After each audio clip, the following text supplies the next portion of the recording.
Hello and welcome to the Adventure Archive. My name is Ryan, and we're I'm not Hunter. Yeah, and this is the Weekly Scroll. Man, we should just redo that whole thing because I am not doing Dark Kingdoms and started going right into my script. No, this is a Weekly Scroll podcast. This is our 10th episode. You have not been here for all 10, but you've been here for most of them.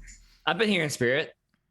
How many episodes have we done together though? I came on episode 3 or 4. Let me see. You didn't do Murkborg with me. You didn't do Troika with me. We did Lancer, which was 2 episodes. I was on part 2 of Troika.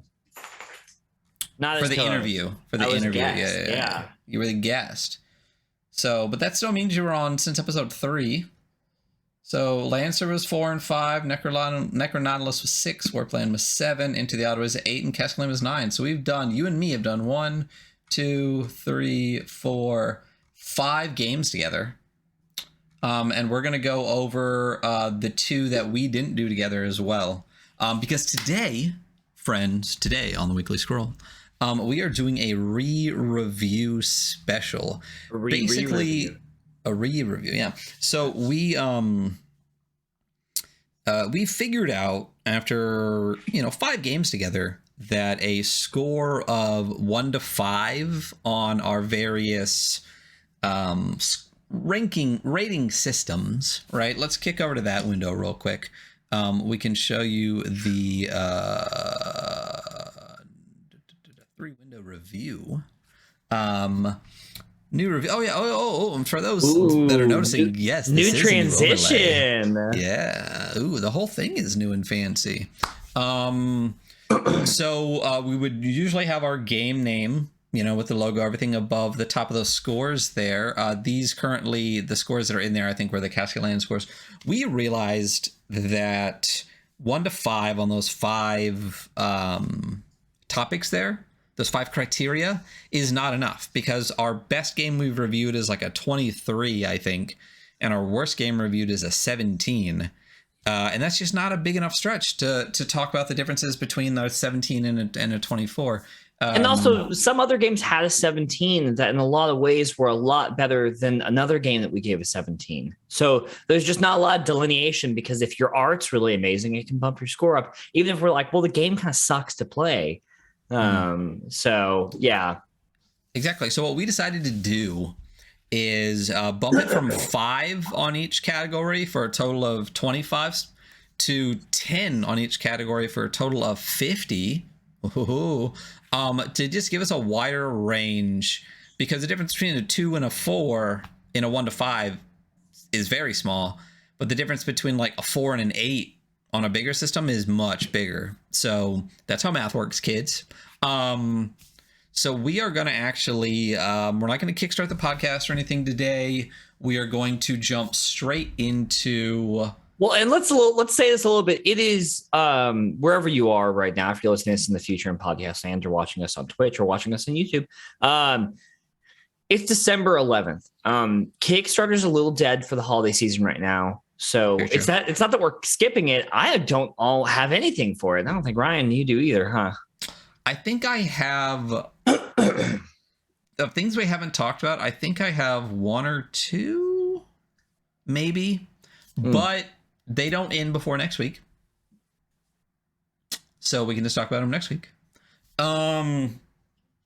So yeah, I think I just have 2. I think I have 1 new one, which we talked about briefly before stream. Which will still be going, and then 1 that I backed previously. We'll probably end up talking about that a little bit today.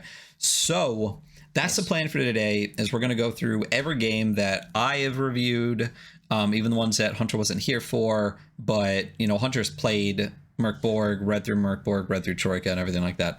So we're going to go through all those games. We're going to re-review them on a 1 to 10 scale on each of these 5 categories. And just see how it actually unfolds, and then we'll post all of those onto our Instagram. You can actually see it down there, the.weekly.scroll. I do a lot of our posts in Canva, So I originally had been building a lot of these score posts originally. So we're just going to go right into my Canva files, bring up those posts, and be able to edit all of them at the same time, and then be able to drop those out. So are you ready to? I'm so ready. Dude, I was born ready. I've been ready since yesterday. Yeah. I was so ready, I didn't sleep almost at all last night. There you go. I'm sure it was literally specifically only because of your excitement for not my copy addiction. It was all special. This. Yeah. Exactly. So kicking over to RPG full screen review. Here we are. This is the new layout. Hunter, you haven't really got to see some of this stuff. I don't think you've seen this one though. This is nice. For those in podcast land, check us out on youtube.com/theadventure-archive to check out the VOD, or catch us every Saturday morning at 8 o'clock Pacific time, 10 o'clock Central time, to actually check out this beautiful new overlay. It's mostly, we'll describe it for you a little bit. It's mostly white and black, but it's got these nice pops of like a magenta it's around some pink, things. Baby. Yeah, it's nice. It's nice. So the first game we're gonna talk about is the first game we reviewed on the podcast, and a game that we have run a lot of on the Adventure Archive. It is Murkborg. I would say, for me personally, in my tabletop gaming life, game of 2021 for me. Yeah, I mean, definitely. I get it. Yeah. I mean, this is not my game of 2021, but it is so fantastic. Mm-hmm. Yeah, it's so good. What's your game of 2021? Into the Odd. Oh, you played it like one time. Yeah, I did, and I had an amazing time playing it. You know. Okay. Hey, listen.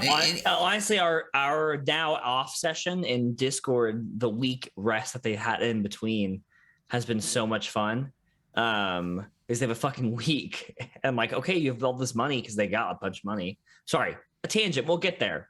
We'll get to that. We'll get there. We got like 7 weeks to get through. Murkborg. Well, for me, I mean, we've played, I think 4 or 5 arcs of Murkborg on the Adventure Archive. I think we've got 20 plus sessions under our belt now. So, just the art, the style, the layout, the function, the rule set, the crunch. So it's going to be, I can tell you right now, podcast land / 2 people watching our stream, which actually might just be us, because I think we will have the window open.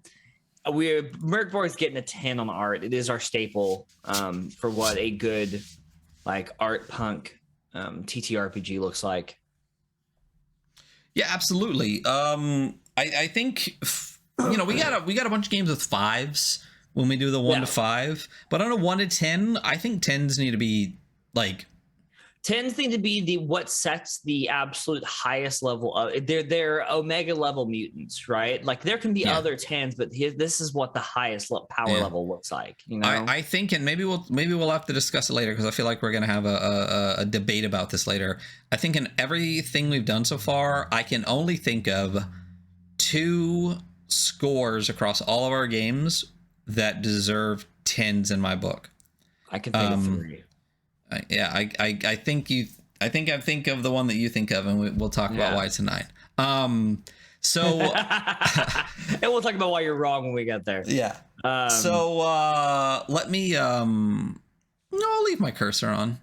So art and style for Murkborg. So we also posted on our Instagram today a breakdown, if you will, a presentation talking about what our criteria for all of these things are.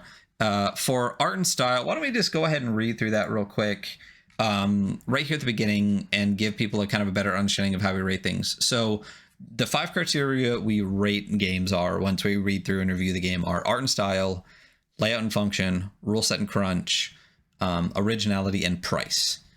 And those are subject to change. If we rate something at 10 and then we find something that's like, no, this is even better, we'll drop it to a 9. Or as we read through some games and do different things, we might be like, we gave that an 8, that might be a 7, or we give it a 6, maybe that's actually a 7. As we go back and give it a little bit of time, because I don't know about you, but I've listened to some albums where I'm like, meh, and they're my favorite albums I've ever listened to now. Yeah, and you go, yes, absolutely. Context adds a lot to what we're doing, especially as we gain more by reading more. Exactly. So subjectively, again, some of these things might change, and we'll see what happens. But when we talk about art and style, art is scored as the quality and quantity of the graphics and illustrations used in the game book. So the art you have should evoke the feeling of the game, in my opinion, more than anything. And it should also have enough art to evoke that. So empty, you shouldn't have half of a page with text on it and then just half of a big blank empty page. It just doesn't look good. And style is just the way that the themes in the book are expressed through the art that you have in the book. So that's art and style. Layout and function. Layout is scored by the way the information in the book and on the pages is arranged. And what you really want is readable information with an uncluttered page. You can have art, you can have a bunch of stuff, and I say uncluttered page. There's some pages in Murkborg that are pretty cluttered. It's the information. It's the information that needs to not be cluttered. You need to be able to read what's on the page well.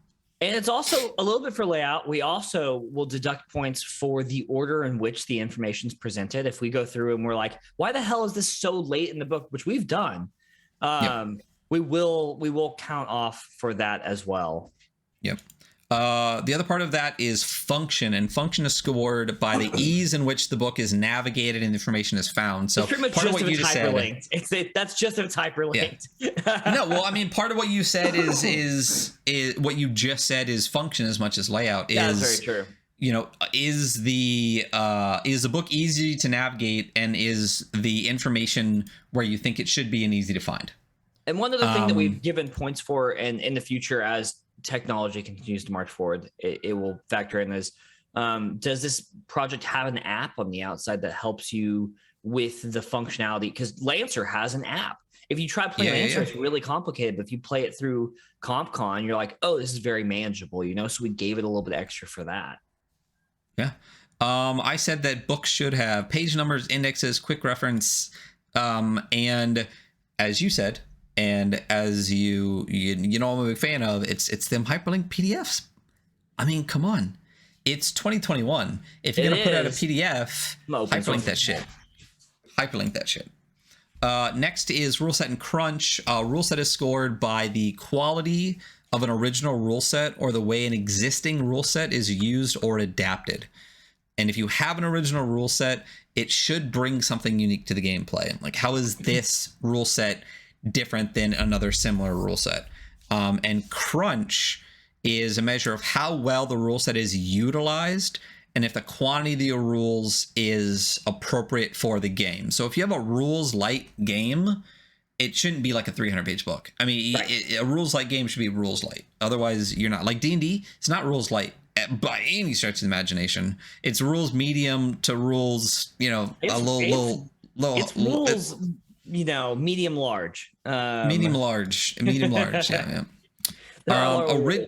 yeah. Originality, and just getting more and more and more and more. Just wait till 2024. Anyway, originality is exactly what it sounds like. Originality is being original. It's not being derived from something else. It's fresh. It's unusual.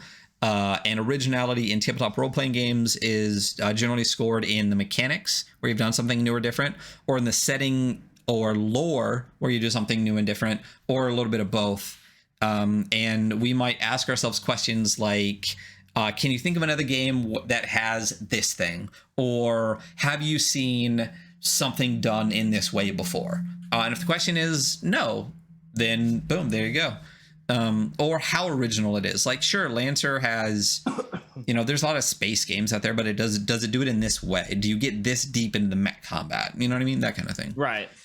Or the insane, multi-millennia Lancer lore. yeah. Which we didn't even dig hardly into at all. And then the last of the 5 things we rate on is price. And that's not just on the cost of the core materials needed to run the game. It's also on the quantity of the material you get at quality. So it's basically bang for your buck. You know what I mean? Do you feel like you got enough for as much as you spent, or are the core materials priced well? And in addition, this is something you talked about earlier when we talked about price. The availability and cost of additional content such as adventures, rules expansions, apps, and free materials are something that we heavily factor into it. So, like you said with Lancer, the app makes it extremely playable. Yeah, like I feel like it'd be really complicated without it. I feel like it'd be really hard to play without it. Or at least to get used to. There'd be a very steep curve. The app, though, boom, boom, boom, boom, couple of clicks. It's clean. It's beautiful. It's fast. It's free. I mean, that's a huge bonus. It's a huge bonus. And I was talking to somebody about this the other day. One of my friends who kind of casually checks in on our podcast, and they were asking about us ranking price. And another thing is that price is like a barrier to entry. It is for the hobby, and we are like, Ryan and I are big fans of the hobby getting as big as it possibly can be, because then we get more projects to go over and we get these more cool indie games. So like that is also the value of ranking prices. Like, you know, is there like a massive barrier to entry for like a new person or somebody who can't afford maybe to like spend the crazy amount on D&D that I've spent, you know?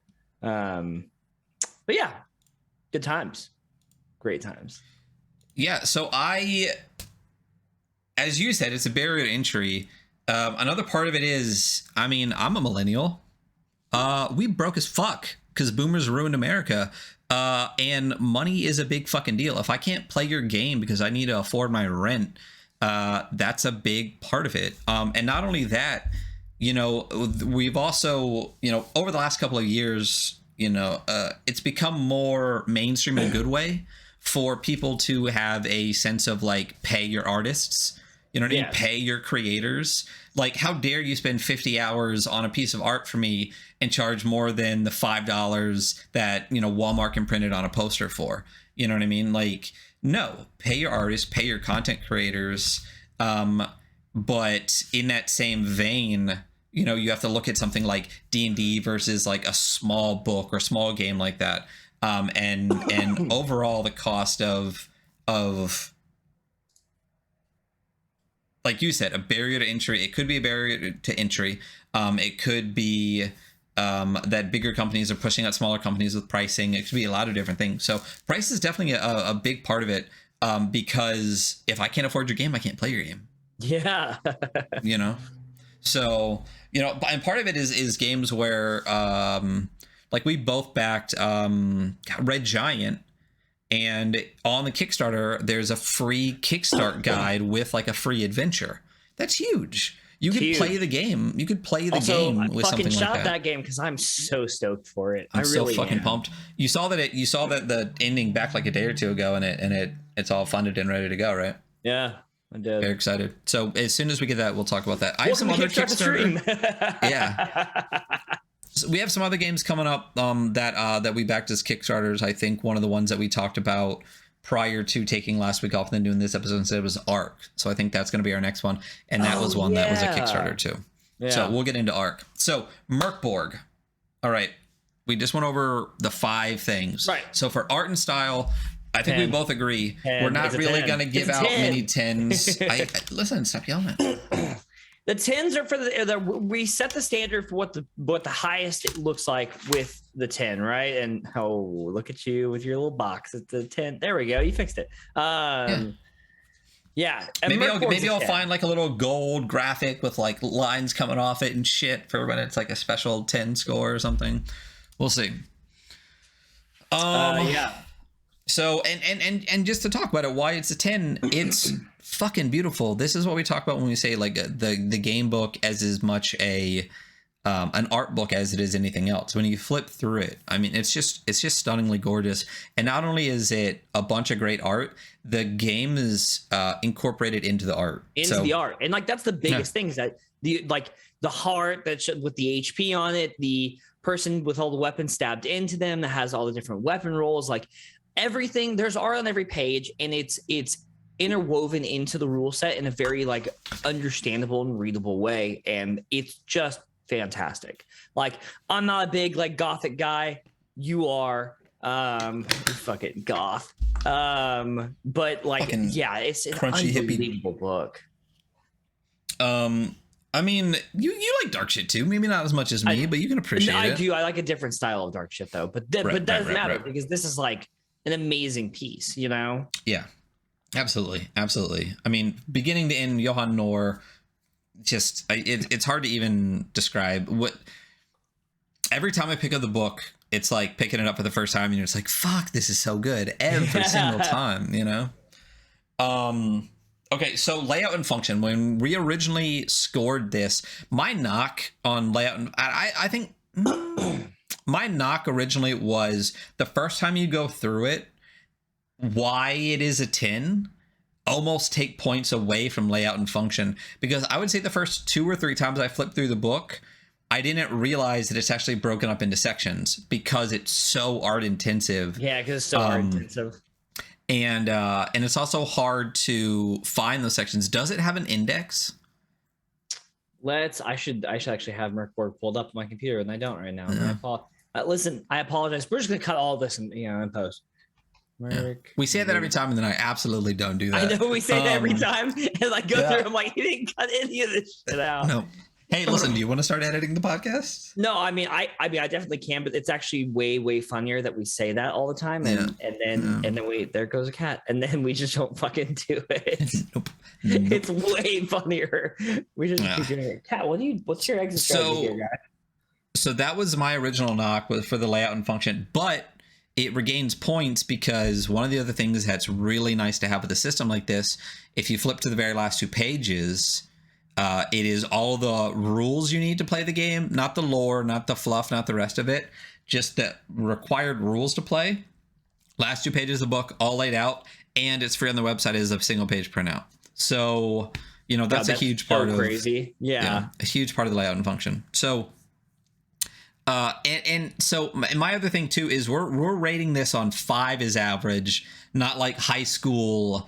Like a C 70 is average, right? Like if it's an average something, it's a 5. That's what makes 10 so crazy and 1 so bad. I don't know if for layout and function, I don't think the PDF is hyperlinked. It's not hyperlinked. Yeah. Is there an index in the beginning that gives you page numbers? Nope. There's roll tables. The roll tables are amazing. So no, there's not really an index. So no index, no hyperlink PDF. That's 2 points minimum off right there. The information, again, once you've read it enough and know where things are, it's easy to find those things. And it is kind of broken. If you get the book, they give you like 2 different bookmarks, whatever they're called. Yeah. I have the book. It's right there. And it's beautiful. So why it's in my car actually. Yeah. So I think, I mean, again, so average is a 5. I think just as far as like layout and stuff like that goes, I think it's better than just an average standard fucking book. You know what I mean? I do too. Yeah, I think it's still laid out fine. I do think lack of an index is kind of a huge deal, actually. Now that we're talking about it, I've never really thought about it until now. It's like, oh yeah, there's not a fucking index in Murkborg. Oh, wait a minute. Janelle says there's an index on the back cover. Oh, back of the book. Index on the back cover. So far, let me see what we got. Oh, look at that. We do have an index in the back of the book. Yep. Second to I guess the last page. Yeah. Which, I mean, that should be on the front page, but should be on the front page. But so I mean, it does exist. Yeah. So is it an index or is it a glossary? It's an index, and you know what? The index is hyperlinked. Ooh. On the PDF. It's not hyperlinked back, so you can't go back, but you can go straight to the page you're looking for. See, this is what you should have me for the Murkborg episode. You know? Okay. Yeah, I mean, if you're getting to a hyperlink section and it's one of the very last pages in the book, it's a lot harder to get back to that thing. I would prefer that in the very front. That would be great. I guess I can understand that it would kind of like take away from the vibe of the book early on. So it does sacrifice a little bit of like layout and function for art and style. Because even those 2 pages at the very end where they're giving the rules breakdown, could be better suited in the front. but artistically better in the back. So listen, then why don't we just say, if we do have an index and we do have hyperlink, I'd say this is like a 7 or an 8. What are you thinking? I'm good with a 7 for this one. I think this is a good 7. Yeah, that's where I was heading. Here's the thing is, we have all of these. If we find another one, if you feel it's a stronger 7, we can always bump this up or down. The point of today is to go through all of them kind of as a group and really get a base understanding through these first 7 games total of where we want things to lay out. So rule set and crunch. I love the Murkborg rule set. I think we originally gave it a 4 because there were a couple small knocks I had on it. I really don't fucking like that half the weapons are equivalent, like a femur and a dagger. You really do not like that. I can kill you way faster with a dagger than a femur. I'm telling you that right the fuck now. Hey, if you hit somebody over the head, man, they're dead either way, you know? TBI/throat. I mean, so it's not perfect. So it's not a 10 regardless. You know what I mean? It's still an amazing rule set. Don't get me wrong. It's one of my favorite. I would say currently, I can't think of a D20 rule set that I like better than this. Oh, I mean, it's a really, really good D20 rule set, like no doubt. And I like it. I like it for the reason I like D20 rule sets, which is that you can if the rolls are so random, you can just fucking fail. You know, 2d6 like keeps you from failing sometimes, but this was like, no, you're gonna fail. Yeah. I think for me, the rule set is a strong 7 and a light 8. You know, easily. I'm leaning towards 8 on the rule set. I mean, I'm very comfortable with that. So I feel like all the things I don't like about it are very nitpicky. Like I think some of the carry weight stuff is a little bit weird in the way that I can have a scroll and a Zweihander and they take up the same amount of space. Yeah. Some of those things you're sacrificing a little bit of. You're sacrificing for simplicity, and I appreciate. I do appreciate that, and I understand it. Steps you away from reality by a touch, though. Right, but the more of those little things that you have to. Let's explain this a little bit more. Let's explain this a little bit more. Let's explain this a little bit more. Your rule set suddenly blossoms into twice as big. Right. So I can totally understand why they do it. It doesn't mean that I can't be objectively. You know. Yeah. I mean, yeah. So I think an 8 is really good. This rule set works really well. It is also like there is stuff in it with it still being very easy to understand. And it's fun. You know, it's fun. It's fun in the way that like getting beat up is fun, I guess. You know, your player is like dragging themselves through a dungeon and bad shit just keeps happening to them. They're like, I'm having a great time. Yeah, absolutely. I got one leg left, but we're good. So there might be some other 10. There might be some other 10s in some of this too. Originality for me. I mean, here's the thing: is dark shit exists as far as like gaming. There's a bunch like midnight. But this is fucking Murkborg. You know what I mean? Know. Like, I know. That's my whole thing. Is like this. When we talk about originality, are there other super grimdark, brutal settings and games and stuff out there? Sure. Sure. Absolutely. Do they do it in this way is the question. Did they reinvent the wheel here with this kind of thing? To me, God, it's so good. It's so did, yeah. And it's also like, because what are they? This is the game. Are they Swedish? Is that what they are? Yeah. Yeah. They're Stockholm Cartel and all that. Yeah. Yeah, they're pulling from like essentially like Swedish mythology for some of their monsters, or they're like reimagining of monsters like goblins. Goblins in Murkborg are fucking so interesting, and goblins have never been interesting anywhere else. You stare into their eyes and realize that they were formerly human. You're like, wait, what the fuck? It's like, yeah, it's a disease. Yeah. This and is the another curse, the goblin curse and shit, dude. Yeah, it's a curse. Yeah. It's a reimagining in an incredibly original way. Something that, yes, it does exist in a version of this elsewhere, but not this version, not in this way. Not this version. No. You know? This is a 9 for me. Because I know in my heart what a 10 is. We'll get to the 10. Okay. And I just remembered another 10. To me, this is an easy 9. I'm so comfortable with that. I fucking like the thing is I'm very much right now in my own personal gaming, like looking to play like Westerns and cyberpunks and weird space opera adventures. So, but this is so good. God, so good. Well, I'm a mad couple I of things didn't with get to that. review this with you. No, we could always do a we could always do no, my brain tangented. I'm bringing it back. I'm leaning. You know how I feel about tech in my world. I don't like it. I hate it. I hate steampunk and all that bullshit. My problem is I either want no tech or all tech. I don't want a half-ass, Eberron kind of bullshit. So I either want grimdark, like, low everything, shit and blood RPG, or I want, to be able to hack people's brains and shit, hardcore cyberpunk. So I'm leaning more into cyberpunk. There is, and I think you did see this, just a little preview, little precursor.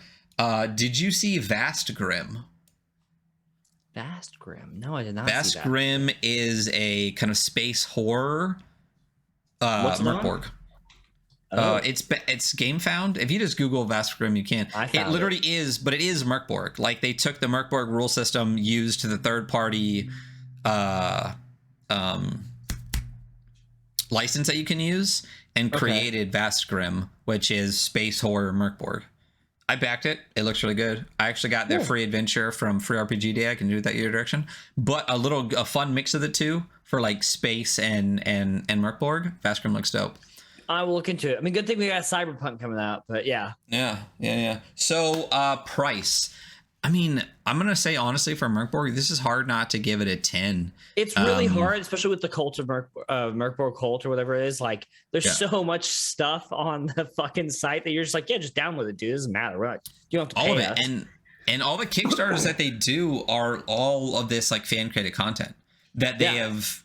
And to explain like the Murkborg cult, it was a lot of pieces. So many pieces got sent to them. They put it out on a website, and the ones that they really loved, they actually like edited, put some art with, slapped a really cool label on it, and made it like an official Murkborg release. But it's fan generated content. The first adventure that we ran, Graves Loves Wanting, on Murkborg was part of that. Was a fan generated content that became official, cult of Murkborg cult stuff. Yeah, the first dungeon I ran was with my group of Murkborg is a fan generated dungeon that Johan Noor did art for. So you can go to the website and find literally dozens and dozens and dozens and dozens of stuff that Murkborg put together, so you can download it for free. But not only that, every time they do another Kickstarter, they create more free software. So there is the Scumbirther, which is the literally like one-click character creation tool. There is, I think they have a new one, Dungeon, which literally does a dungeon creation. And if I remember correctly, have you not used that yet? I have used it. I've dicked around with it. I just couldn't remember the name of it. I think it's Dungeon, but it's like DNG. They take some of the letters off and stuff. Yeah. I think they have another one that's like a monster generator now too, with like eggs, with like an egg on it and stuff. Really, I've not seen that one. Maybe it's for a different game that I'm thinking of. But yeah, so it's hard for me not to give this a 10. I can't think of another game that offers you more content, and not only that, because of the ease of use of their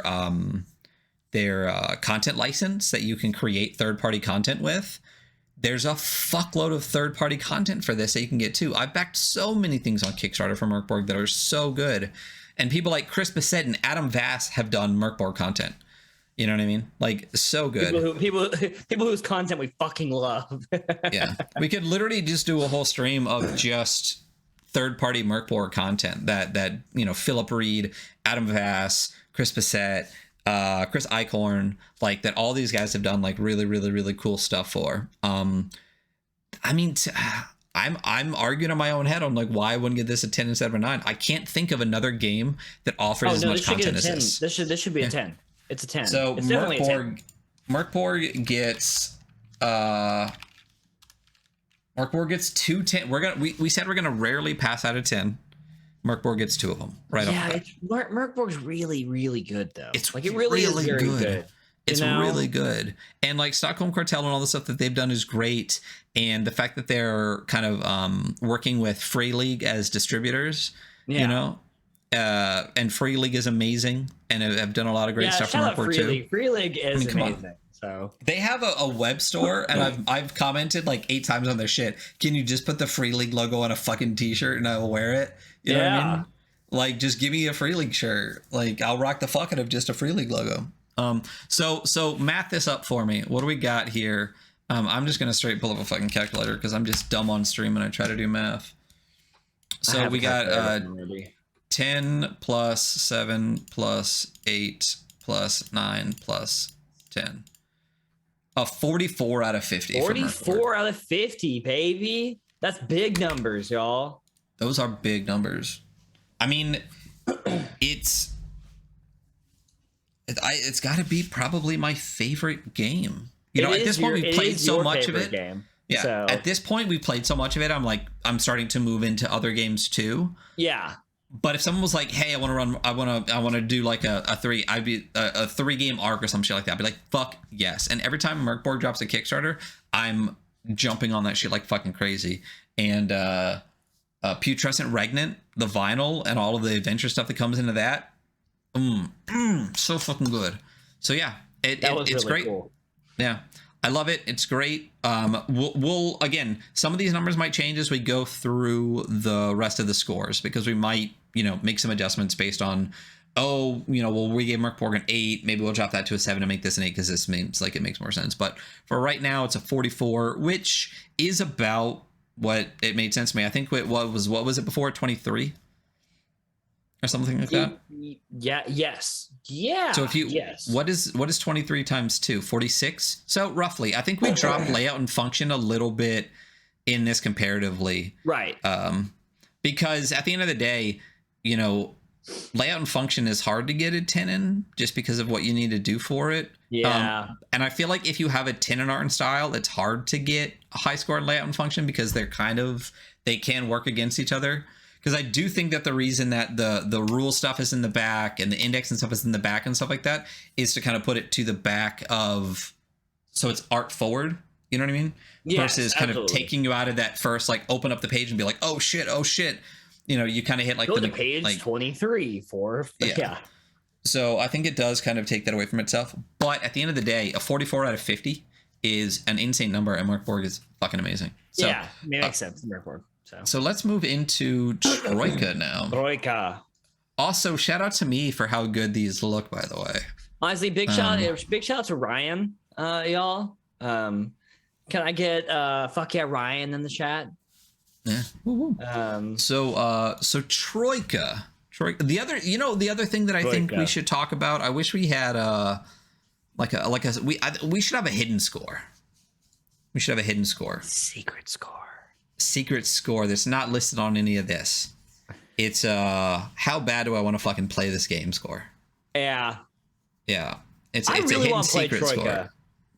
Here's the thing. The fun thing about Troika is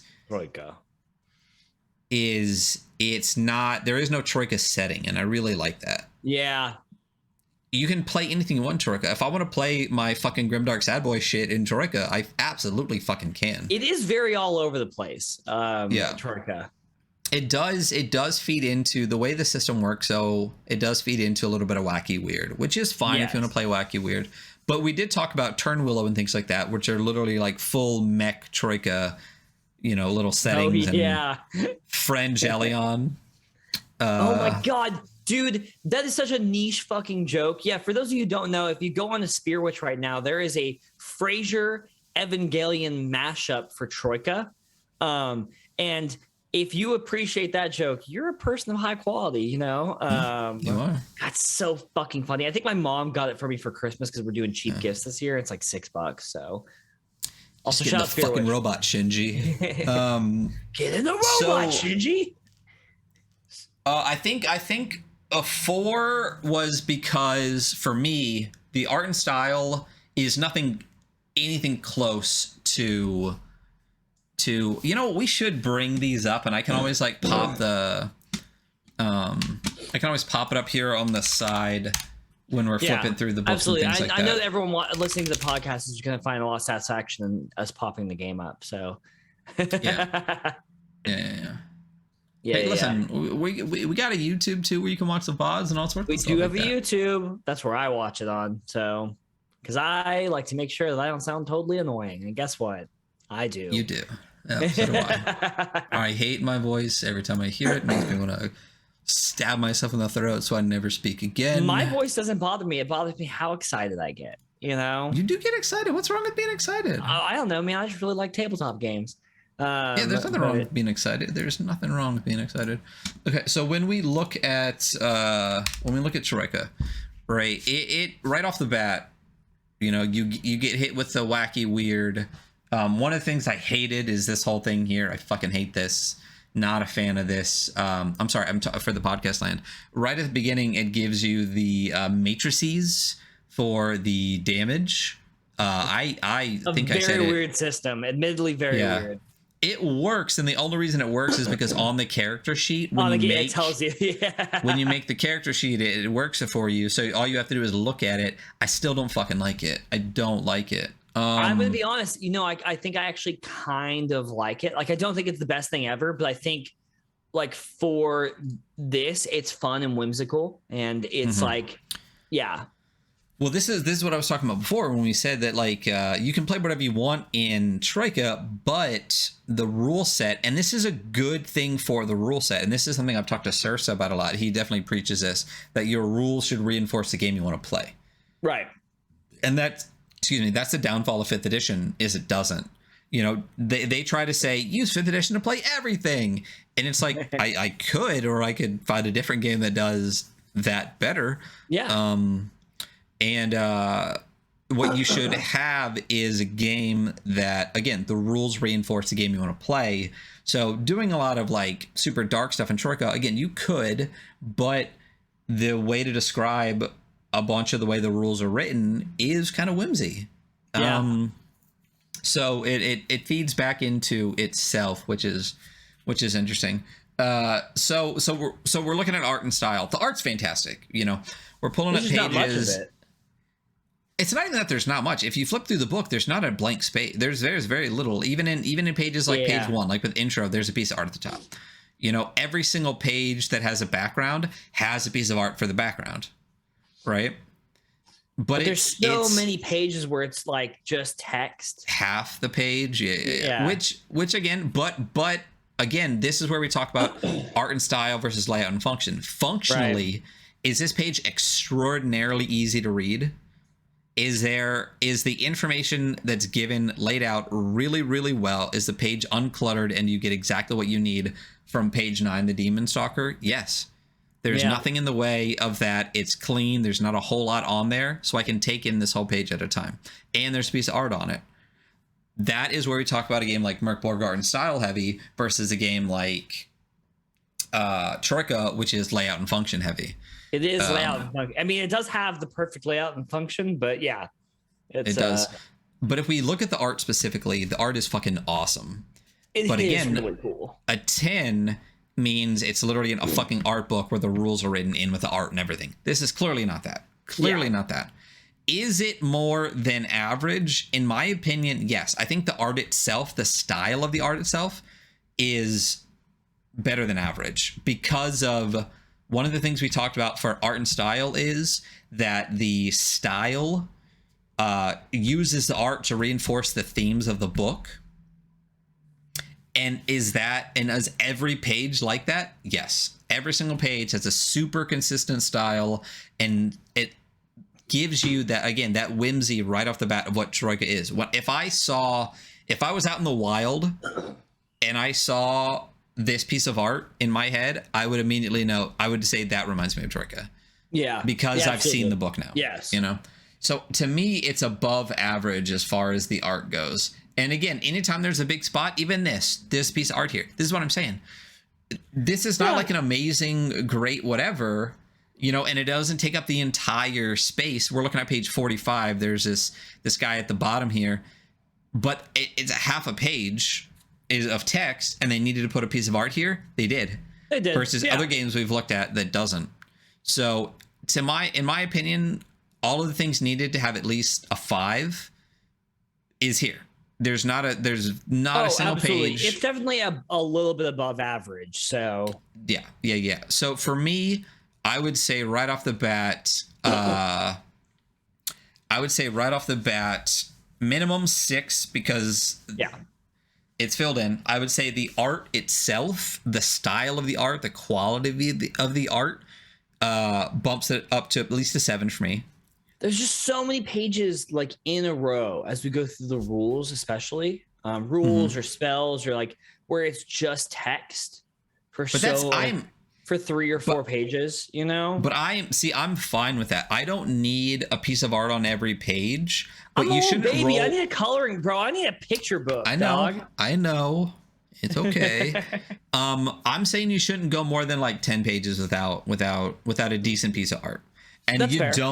You don't No, in this you don't, because sometimes you have a bunch of rules that really need to be read together and doesn't need to be broken up, you know? Yeah. But I feel like this does a really good job of when it needs to be broken up, boom, beautiful piece of art. Yeah. So, okay, that's fair. Yeah. I don't think that for me personally, I don't think this one's getting above a 7 for art. I think 7 is pretty much the maximum for it. Yeah, I think we're on the exact same page. I think that a 7 for art. Quizzical dragon. I think a 7 for art. For the dragons, fucking like. So layout and function. Here's my thing with Troika. As far as layout and function are concerned, easy fucking 10. Easy fucking absolutely. 10. Absolutely. And I will explain to you all why it's an easy fucking 10 real quick. All of the things we talked about, all of the things we previously talked about. Let me bring it back up here. So when we talk about is there an index, right? I'm scrolling so I can give you something better later. All right. You get right to the beginning, boom, table of contents, tables, everything listed right there. Okay, right at the beginning of the book. And then you have my favorite thing. Let's click in and see a little bit farther. As you get into the rules, every single chapter is numbered. And every paragraph within that chapter is numbered. So when you go to stamina, running out of stamina is 4.1. Healing is 4.2. Negative stamina is 4.3. So if anyone ever asks me and I say, oh, death rules 4.4, they know to go to chapter 4 to the 4th fucking paragraph. The 4th. I mean, you can't get cleaner than this. It's literally every single paragraph is laid out. Let me, for those in podcast land, you're going to miss out on this, but for those watching the stream, at the top of each page, every other page, on even pages in the top left, you see the word Troika, exclamation point, and it's blue and underlined, right? That means it's a hyperlink. And on the odd pages, you see the word the rules, okay? This is amazing, right? If you click on the word Troika, it takes you back to the table of contents. Every even numbered page will take you back to the table of contents. So if you're on the table of contents, you go, damn, I'm going to look at damage real quick. Oh, look, I'm on 8. Damage. Cool. I read what I need to do about damage. I want to look at something else. Let me just click Troika. Takes me back to the table of contents. Come on. Come the fuck on. Not only that, they went another level. That was already enough for me. That was already enough for me to get this a 10. Period. Yeah. That enough is enough for me a 10. But if you go to actions, right, you click on 6 and you go to actions. Okay. Let's say I'm far down into 12 advanced skill descriptions or whatever like that. Let's just go back up to encumbrance, right? On page 49. If I click the rules in the top right, it will take me back to the beginning of the rules. Each section of the book, this is the rules section. If I do scroll down into those advanced skill descriptions in items, it'll say that on the top right. And if I click that, it will take me back to the beginning of that chapter. So every other page... It's really convenient. You either have a hyperlink back to the table of contents or a hyperlink back to the beginning of the chapter you're currently on. And in the rules, if they mention another rule... I'll try to find a page that has it on it. 8.1. 8.1. Double damage. 8.1. When striking a mighty blow, exclamation point 7.4, you double the amount of stamina lost. What's a mighty blow, Ryan? I don't know. Let me click on the 7.4. Oh, it took me right to 7.4. Mighty blows. If you roll a double 6 while attacking, you strike a mighty blow. Crazy. But look, wait, hold on, read all the way through because it says inflicts double damage. It says 8-1. So you actually, after when you're done reading this, if you want to keep going, just click back to 8-1. Yep. And then you're back to where you started. It links back to the rule, the reference that rule that the rule links back to the spot that referenced this rule. Get and it, then it'll take you back to the previous rule. I got it. I had a 12-hour shift last night, motherfucker. You just woke up. I didn't. I slept. So anyway, as far as layout and function are concerned, not there. It's. I would give this a fucking 20 if that was in our rule set. It's perfect. Yeah. So this is our Omega level layout and function. You know. Yeah. I can't imagine. I literally genuinely don't think it's possible for another game to be better than this as far as just the layout and function are concerned. I don't know what could possibly make a layout and function better than this, honestly. Like, I really don't. It would be technology I haven't seen yet.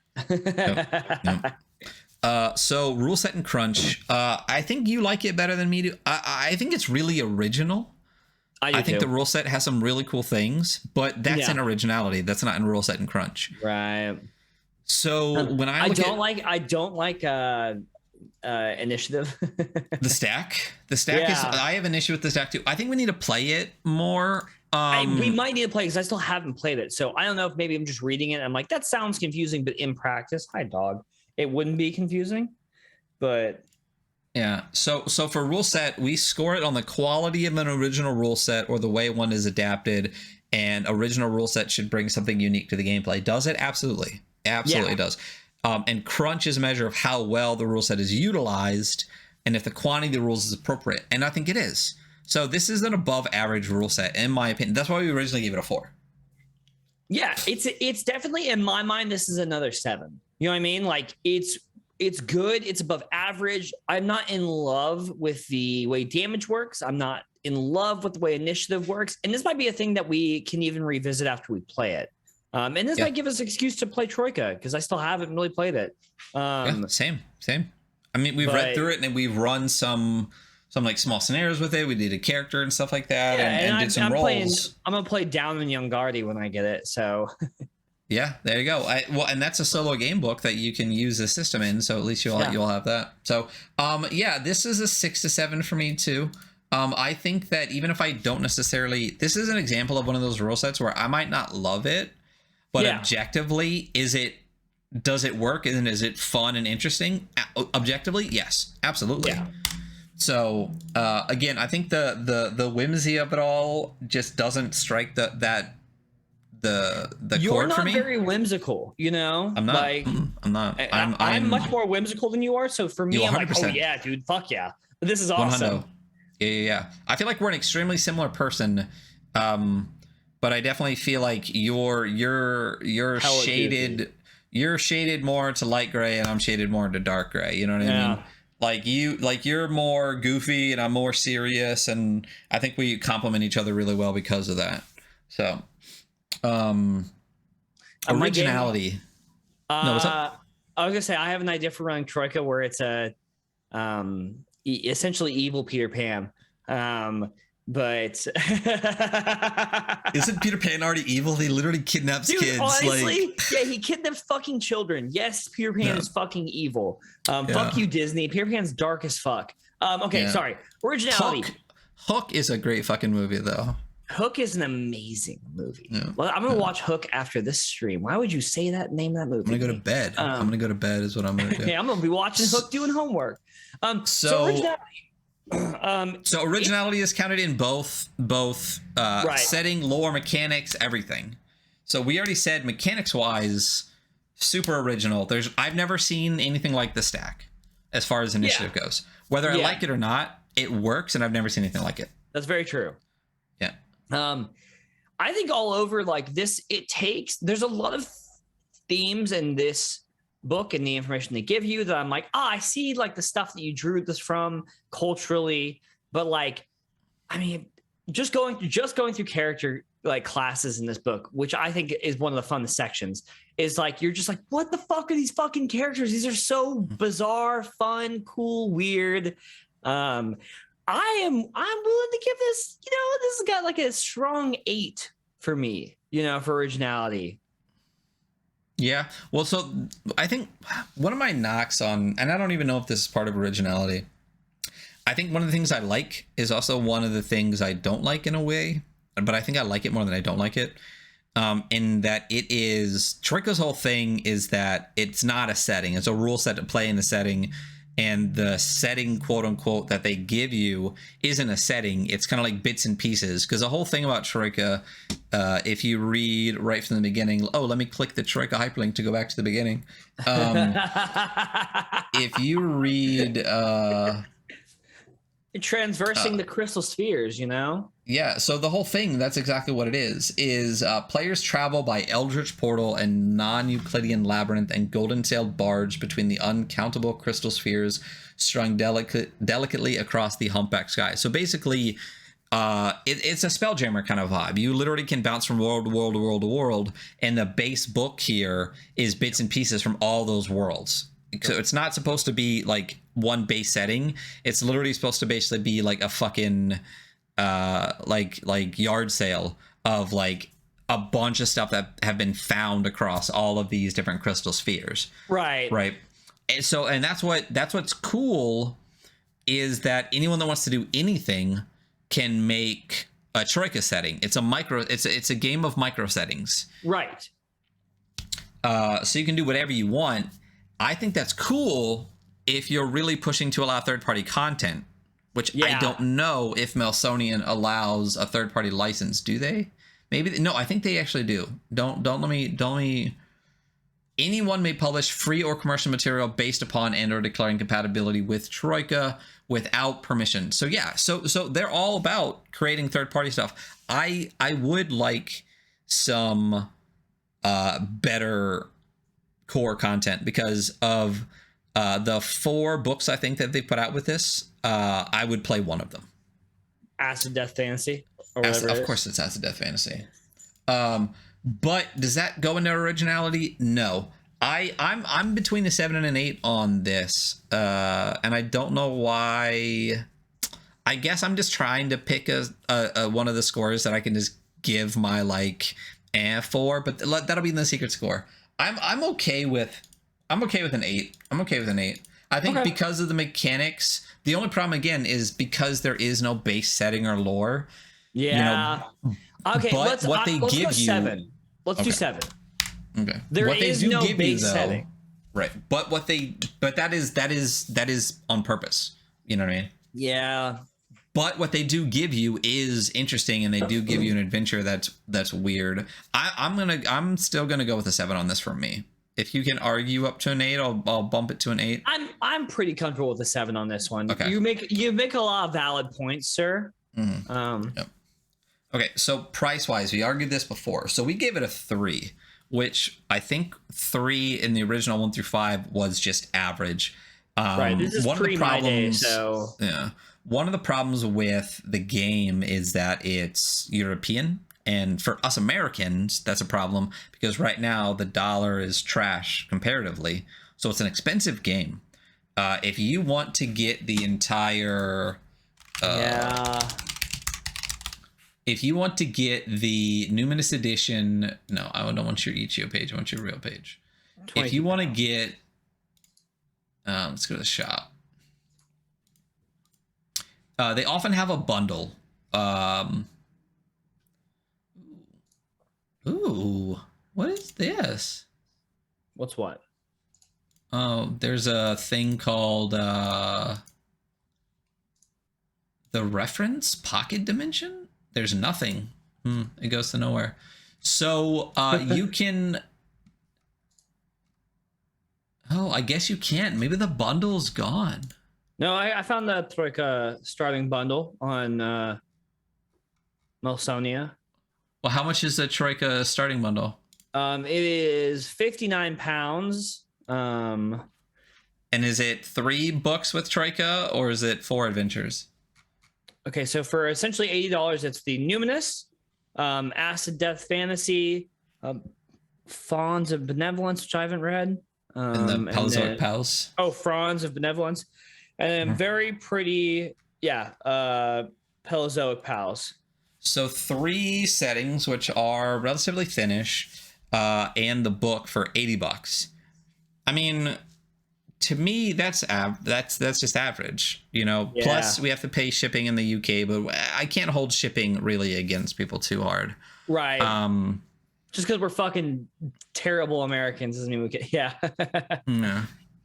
So I personally, for me, I think it's a 5. I mean, I think it just feels average for price. I think it is a very reasonable 5. It's very average. Yeah. It's definitely not over the top expensive, but it's also not very like super accessibly priced. Right. And there's no PDF like buying, you know, where I'm just like, yeah, I don't really want to buy Troika. I just want to buy the PDF. It's like, well, it's not really an option, you know? Yeah. Well, and on top of that, you also there's not like bonus stuff. Like when we talk about Murkborg getting a 10, there's no free adventure, there's no starter adventure, there's no quick start rules, there's no app, there's no any additional. Is there no starter content. adventure in Troika? There's like a little, but I'm saying like not as like a download, not like, you know how like I said with like Red Giant's got a quick start with a little adventure. There is in the book, in the base book, there's like a weird adventure where you have to like get to the top of a building thin, and stuff. Though. Yeah, it's very weird. Yeah. So for me, that's gonna be a 5. It's a 5 for me, dog. Can be a 5 for me, dog. Yeah, so when we add all of that up, we're finally going to get to see a range of scores here that's a little bit different, because it went from a 20 to a 23, which doesn't feel that great when in the original one. But with this one and being slightly, I don't want to say harsher, I think a little bit more realistic with some of the rules. +7, +7, +5. We got a 36. Cool. Still a good score. But yeah, definitely gives a little bit more delineation between like a 20 and 23. Like we were originally saying that Murkborg and Troika are very, very close, and they're still fairly close, but there is definitely like a difference, you know? 21, 31, 36. So, okay, so that's Troika. And now we're going to get into the first book, the first game that you and I actually did together, and that is Lancer. Lancer. Yeah, I feel like this one's gonna feel higher than a 17 when we rate it compared to some other games. Hopefully it would than some other games that maybe also got 17. We'll see. So immediately going into art and style, one of the things that we talked about with Lancer was that when there is art, it's fucking beautiful. It's so good. But there are a lot of pages with big, just glaring, blinding, blank white space. Yeah. I mean, like, I think what Lancer suffers from is that, you know, all these games that we go over have pretty small teams, but they're also pretty small books. And Lancer has a lot of fucking rules and is a massive book. And it's like one guy doing most of the art. Those we really suffer from. Personally, we don't really need to deep dive the art because there's not a lot. I am comfortable saying that it's like I would say it's a soft 6. You know, I was gonna go 6. I was gonna say 6 because to me 5 is average, and it's a little bit above average. The art's really, really good when it's there. I would say my problem is I would say it might be a 4.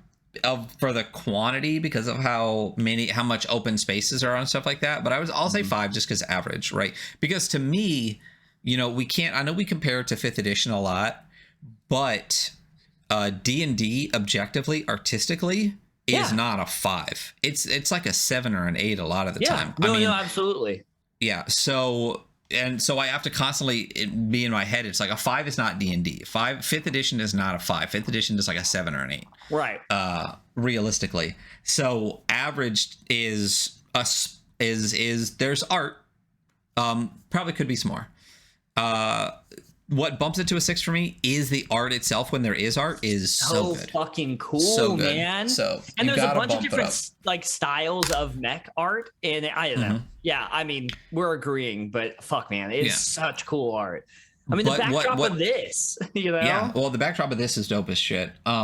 This is the best page in the book, if I recall. It's the one with like the kind of the lich is on top of the hill. The lich. Yeah. What was I gonna say? Oh, there is a bunch of different styles of mech art in it too. But one thing I really like is it doesn't feel discordant. No, they're still very together. You know. So layout and function was a 3. I can't imagine giving it higher than a 5. I mean, I can't imagine giving it higher than the 5 either. Oh, you know, well, we need to also consider in the app. I don't know if we're going to get in the rule set of crunch or layout and function. I can't remember what we did last time, but CompCon, man, CompCon is like. Well, I mean, that kind of folds into price a lot of the time too. You know what I mean? When we talk about like the bang for your buck, what you get kind of thing, the free apps and stuff like that. I think that's to me. I think that kind of goes more into price. Okay. I'm okay with that. But that makes sense to me.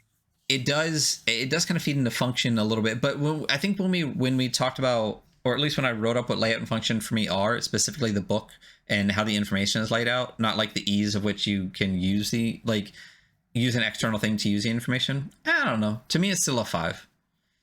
I'm good with that. Hey, a cat's destroying something. Give me 2 seconds. Okay. So, that's why you don't have fucking cats. Disgusting little demon creatures. So, yeah. So layout and function, again, 5 is average. And as far as Lancer goes, it's average. It is, it's black text on white pages with occasional red lines, delineations, and it just lays it out pretty well.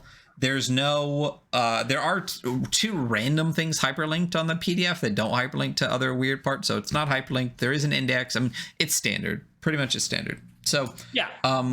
But rule set and crunch, we gave it a 4 here, but I don't think it's an 8.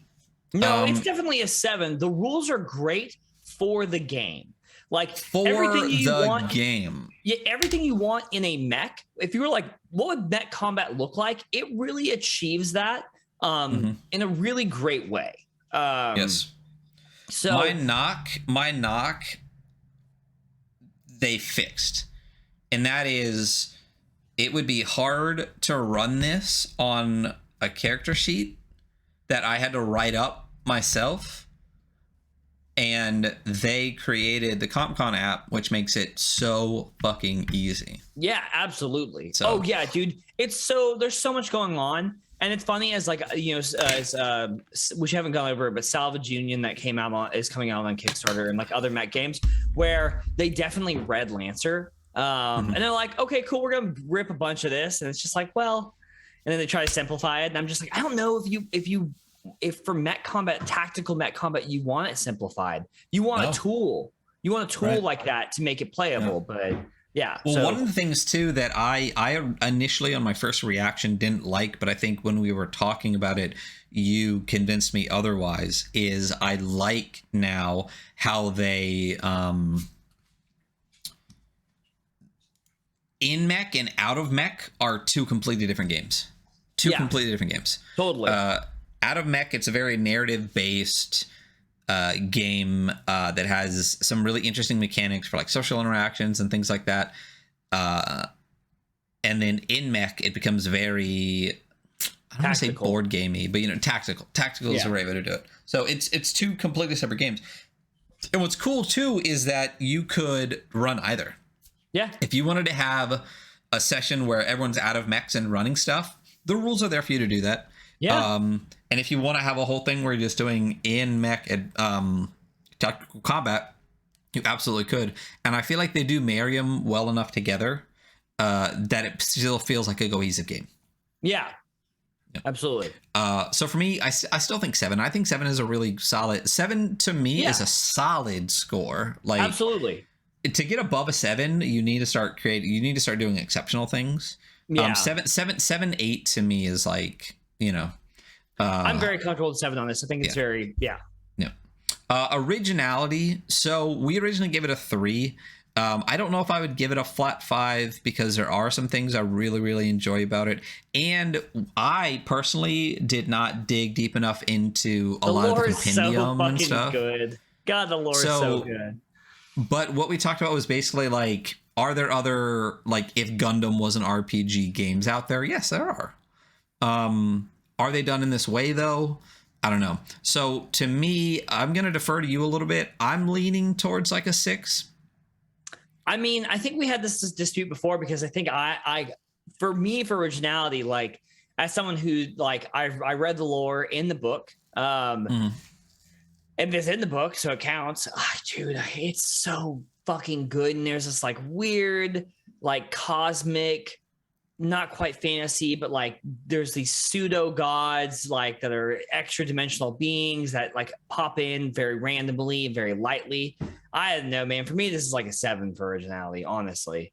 Okay. I guess my only question, and it really, this is what it is, because you've read a lot more of the lore and really dug into it, whether it's good or not, is it original? Do you feel like you could point to another book? I feel like there are definitely things about it that it's like, you know, it's space in the future, but the way that they explain, the way that he uses like distance in space and like relativistic travel and like all the different kind of factions that have popped up and how people see these factions. Like there's this one group of like essentially pirate hunters that go around the galaxy hunting pirates, and they're kind of seen like by regular folk as like immortal gods because they're traveling at near light. So they'll travel 100 years regular time and show up somewhere else and be essentially the same age and like fight pirates there and then go back. And then like your children's children will see the same guy and be saved by him I don't know. There's a lot of stuff like that where I'm just like, this is fucking genius.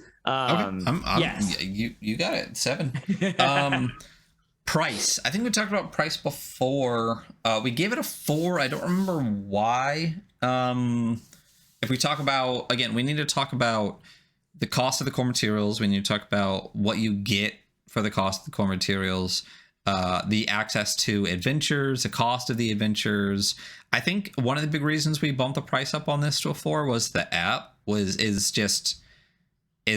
amazing. Like I would say after seeing the app, I wouldn't play without it. I would consider the game unplayable without it. Right. Yeah. So the Lancer core book PDF is $25. So it's okay.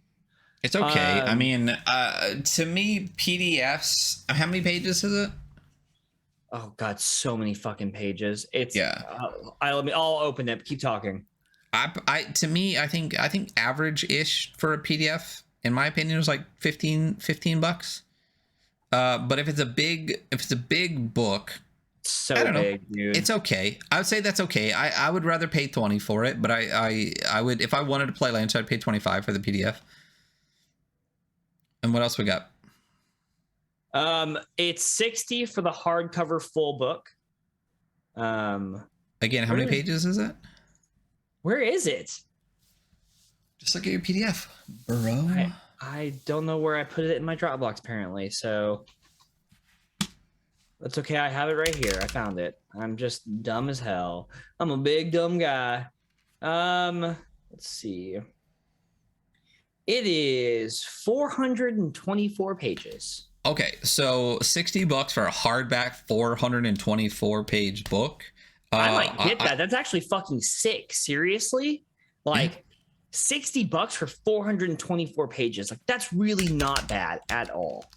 And $25 for a 424 page PDF. I think that's still pretty good. I know we talk about prices. Yeah. You know, and it's like there is no dungeon master guide or game master guide.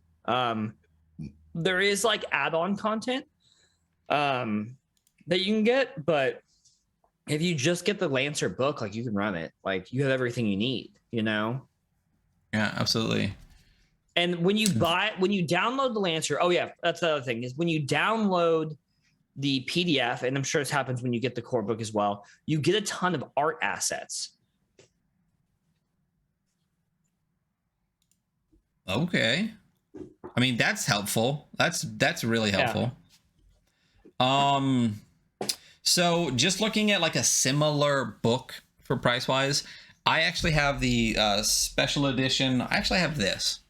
I'll drag it over to the screen real quick. I have this. Is this the cover I have too?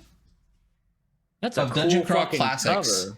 Yeah, is that the cover that I have? I don't know. Let's find out.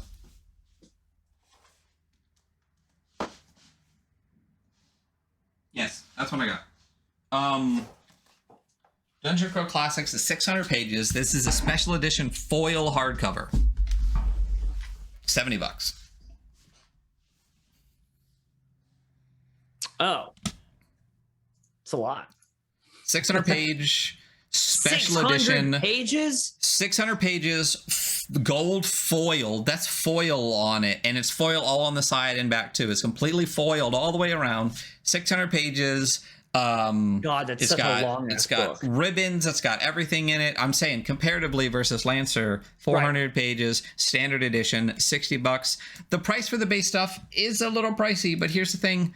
In my opinion, what bumps it up a little bit? The app, man. The app and the free assets. The app is so yeah.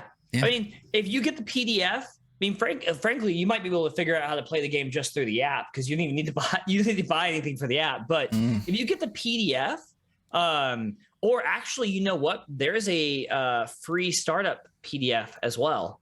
There is a free PDF. Yeah, that doesn't dive in as deep. I'm just now remembering that because I have it. Where can you find it? You might actually only be able to find it on itch. Gotcha. But yeah, there's the startup Lancer PDF that if you have that and you have CompCon, you might just be able to fucking look at that, free. So what are you thinking for this then? I mean, to me, if it has a free PDF, it's a hardcore, not an 8. It's a hard, not an 8. It has a free PDF to play the game. Okay, it's got a free PDF to play the game, but if you want the hardcover book it's expensive for the page count. Yeah. I think the PDF is maybe a little bit expensive for the page count. So core materials. It seems reasonable for the page count, especially if we're talking about the DCC was $70 for like a 600 page book, right? Right, 600 page special edition foil covered book is only $70. Yeah.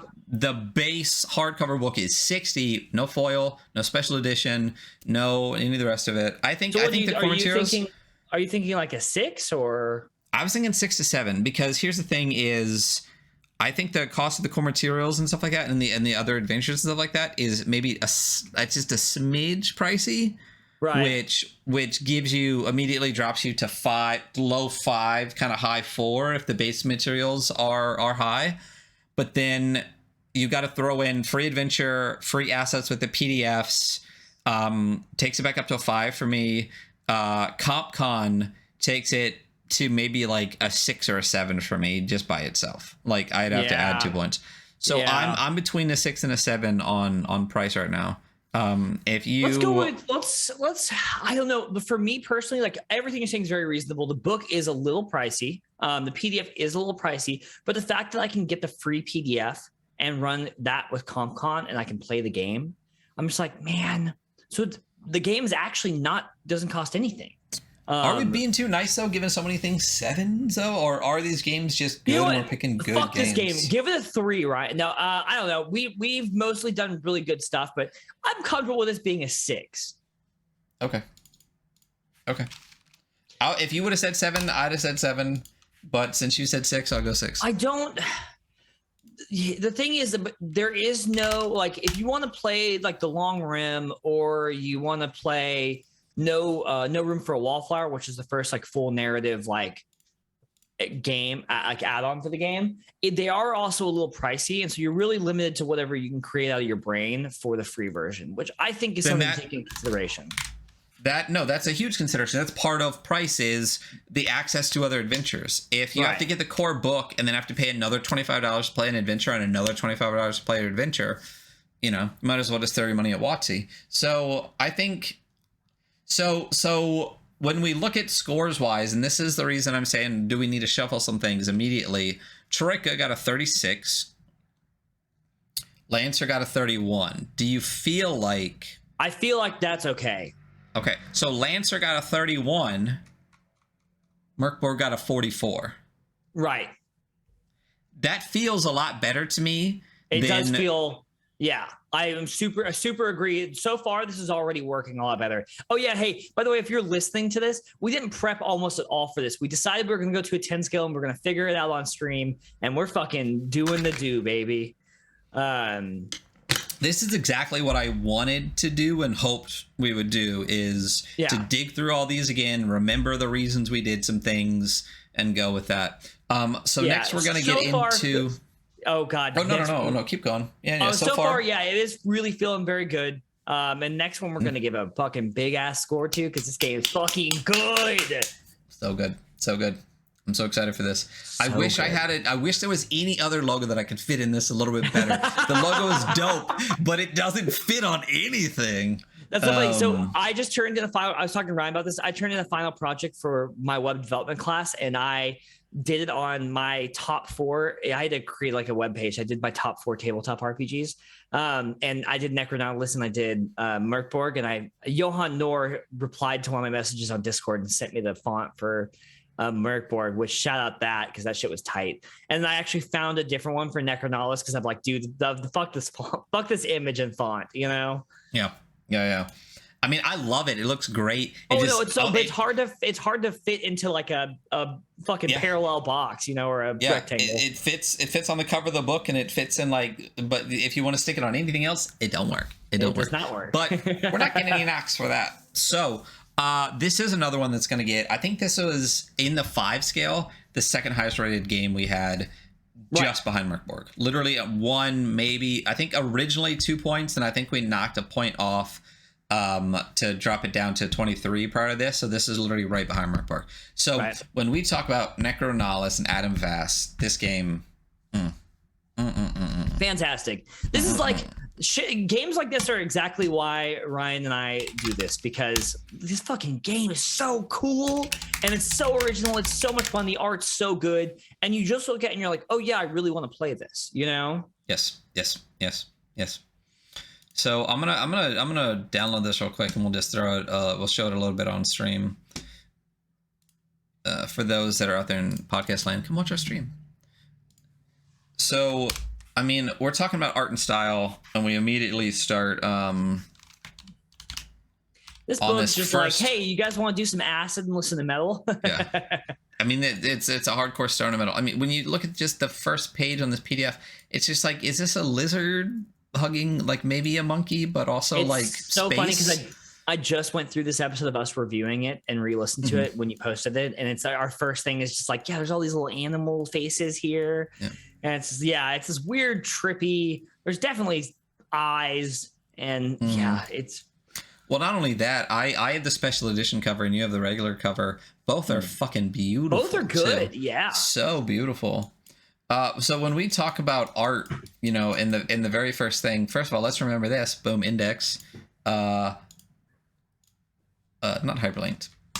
Not hyperlinked. But when we talk about art. You know, we talk about the style, and is it? Well, we talk about art. It's the quantity and quality of the graphics. Adam Vass is an amazing artist, and he really puts together great pieces as you go through this. Get past the safety stuff, yeah. But the number of times that we stopped and we're like, man, look at this cool fucking thing that he did on this page. You know, there's no blank pages, and there's a consistent style throughout the entire game. And for those that don't know what Necronautilus is, I know we're kind of jumping into some of these games. Some of the other ones like Murkborg, I think a lot of people would have heard of before. I don't know if everyone would have heard of Necronautilus. It might be a World Champ Games might be not as well known as Murkborg is right now. If you're listening, you should know World Champ Games. If you don't, you should just go to the site. Just go look at the stuff. Yeah. You know, do it. You're not going to be disappointed. I literally so if you look behind me. Everything from here to here, including all of this, is just World Champ Games. Like every time I go on the website, I buy like 5 more things. It's amazing. We should sit down and do a whole episode of just World Champ stuff. Some of the smaller stuff. We could. Yeah. Some of the newer games that he just put out again. We got to, and he has a cyberpunk-ish game coming out in like January that I really want real bad. I also did end up buying Babes in the Wood too, which is an interesting, very cutesy. If Halloween Town was a game, it's Halloween Town is what it is. It is cute. I could play that with some people, if they wanted to. It's definitely not necessarily my specific cup of tea, but it is basically Halloween Town. Regardless, so art and style as we flip through this book, I mean, it's good. It's so good.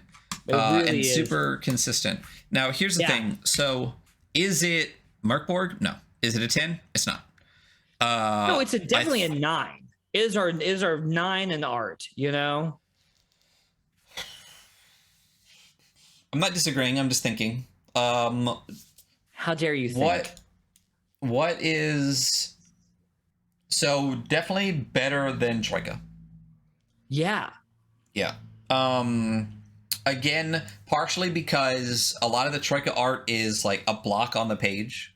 It feels like a piece of the page versus Necronalis, where sometimes the text... It's a part of... It's the page, you know? And it's the page that the text is on. I don't think a lot of the pages do what Murkborg does, where the text is the art as much. Right. As Murkborg is. So that's... There are some pages in Necronalis where the text is the art, though. You know, there is. That's what I'm saying, but it's not. It's definitely not up to Murkborg. So it's definitely better than Lancer. It's definitely better than Troika. I mean, it's a minimum 8 for me. I'm happy with a 9 on this. I'm gonna insist upon a 9 for this because I think I'm just trying to think in my head, what other games have we done? And so in my mind, the next one we talk about to me is a 9. So let's call it a 9 now, and then come back. Yeah. Okay. Layout and function wise. So there's an index right off the bat. Okay. It's not hyperlinked.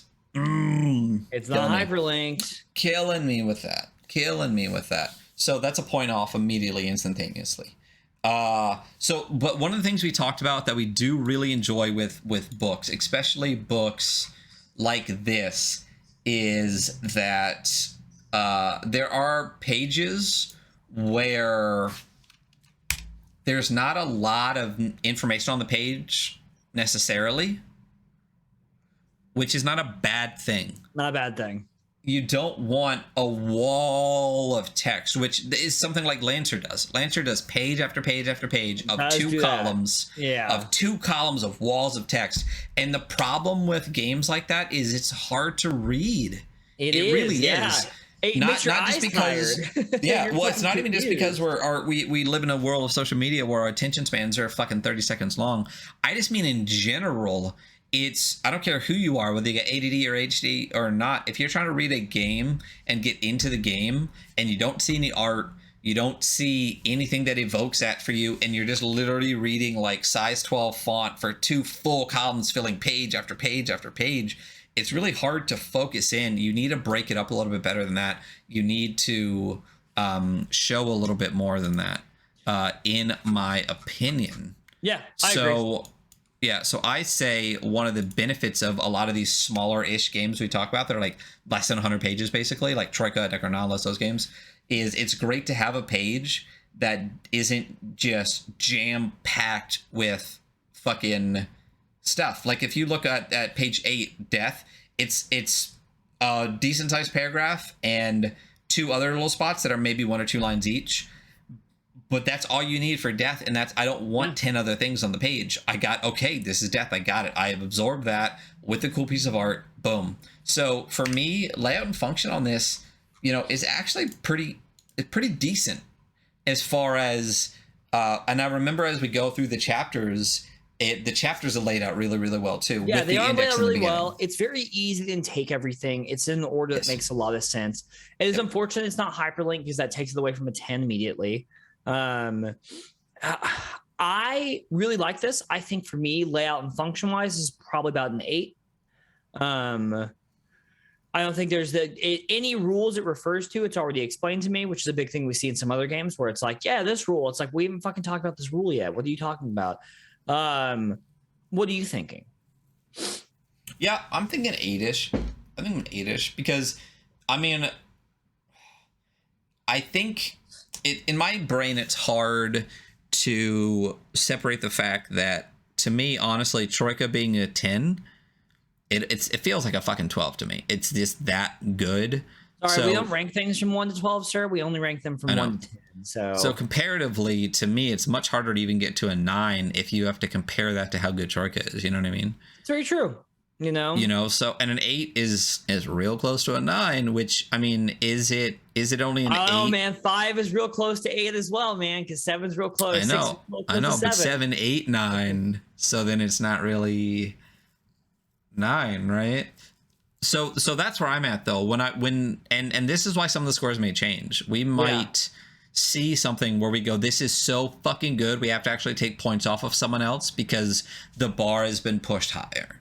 I could see then this being a 7 to me also seems very reasonable. I think so there is an index. It's not hyperlinked.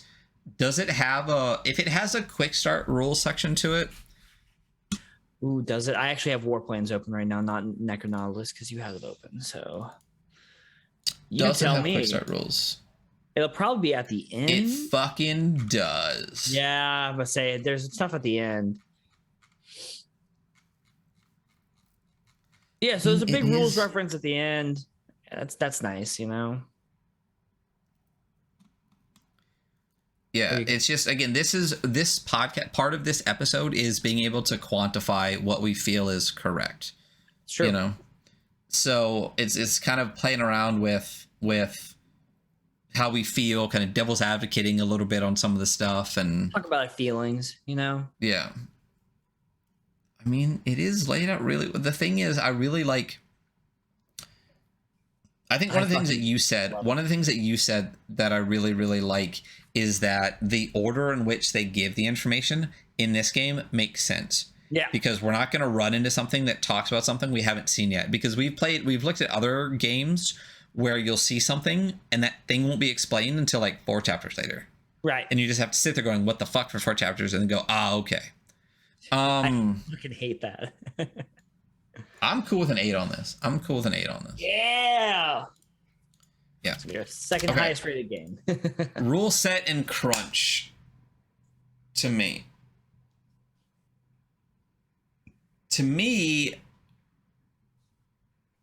what do you think? I mean, there's not a lot of rules. They're set out in a way that's very easy to understand, and they achieve what they're trying to achieve. The point of this game, and much like a lot of Adam Bass stuff, is that it's about an experience, and there aren't a lot of rules. I don't think that this is like maybe the most perfectly executed rule set ever, but like we gave it a 5 before because it's really, really good, and it does what it's trying to do in a way that you can understand. Right. So the rules reference page in the back, it's 2 pages. It's much like Murkborg, last 2 pages. The entire rule set takes up 2 pages, which is an average amount of rules for a rules light game. For a rules light game. Yeah. So I don't think this is a 10. No, I don't think it's a 10. What are you comfy with on this? I'm comfortable with an 8 on this. I'm super comfy with an 8 on this. I think crunch wise, perfect. Yeah. Perfect. I wouldn't want any more rules for this game. And again, for those that haven't, I think I kind of started to say this and I don't remember if I said it. Necronautilus is a game where you literally play in a universe of death. Everything that exists in this world died in a different universe and is now in the realm of death.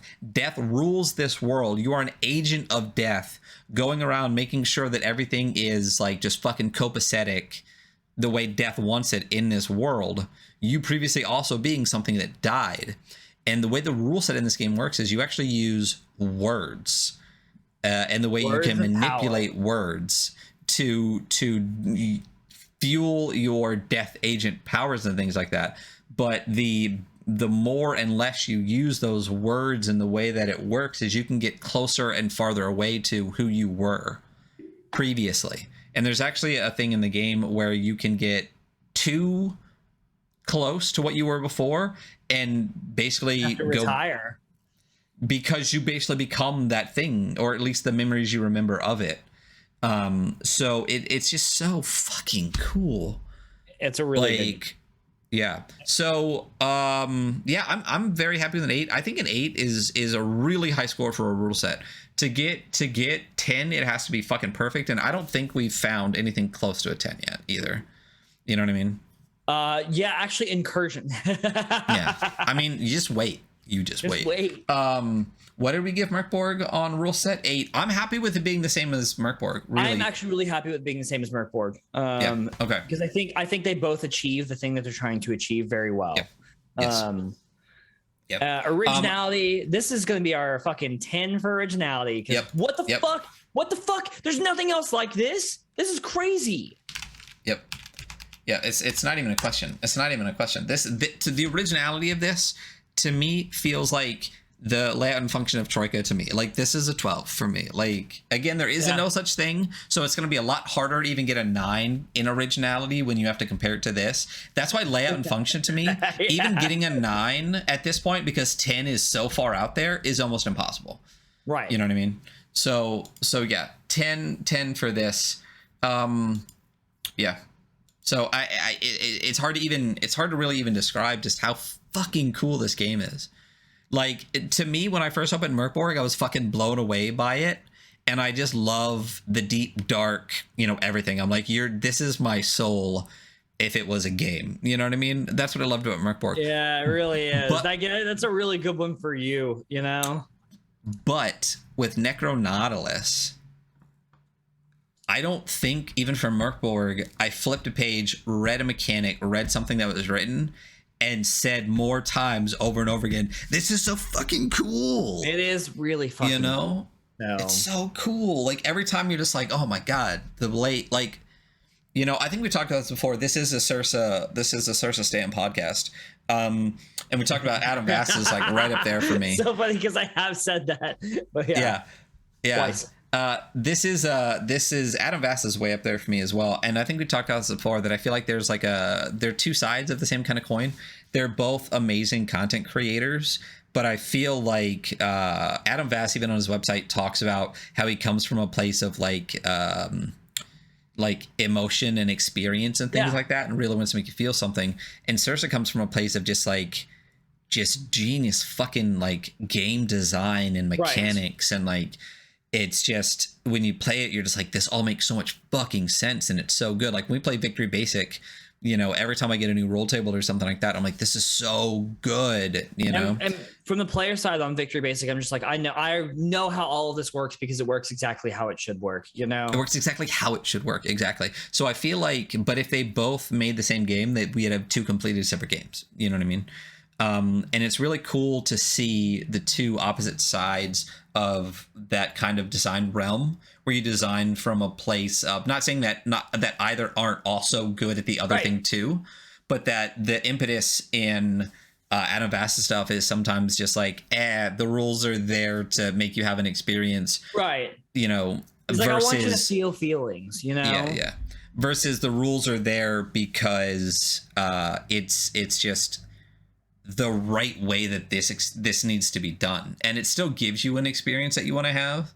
But I feel like Adam Bass is more like an emotional experience, whereas Ursus is more like a game experience. Yeah, I super agree with that. Both amazingly enjoyable. These are not knocks on any other people. I just think there's like an emphasis on the way that the games are created. Again, Sursa is still far and above my favorite content creator, period. And what I know about games, I know it, like 90% of what I know is stuff that Sursa taught me, that I've tried to absorb little bits by little bits. So yeah. Where was I going with that? Oh, this game is really cool. This game. Yeah. So price wise, we gave it a 3 because I think we pretty much said like it's average, like it's the cost of an average book. It's a very average book. So Necronautilus right now on worldchamp.io. Right. If I want to get the hardcover, which is a fairly small book, there's actually a pricing range. And I actually really appreciate this, and maybe it's something we should take in consideration, because there's hardship pricing, which is $30. The default price is $35, and then support is $40. So you can actually pay more to support Adam Bass, giving a discount to people who want to buy this game and have a harder time. And one thing we did talk about is price being a barrier to entry. I completely agree. And this is, Adam Bass has something in place here to kind of help like lower that barrier to entry. And it makes sense that it's $30 for kind of a smaller book. Because it's an 86 page book. So it's not tiny. But it's not like a 25 page zine. All of it, he has all of it. The art, the layout, the function, everything. And the default price is $35. So we should say it's $35. 30s for hardship, 40s for if support. So like I think when I got it, I paid the 40 for support. Yeah. I don't remember because I got the special edition and I don't remember what I paid for it because it was a little bit more expensive. Guys, you hear that in podcast land? Ryan got the special edition. You'll ever hear about Ryan getting a special edition of anything, y'all? I don't generally buy special editions. I usually stay away from them.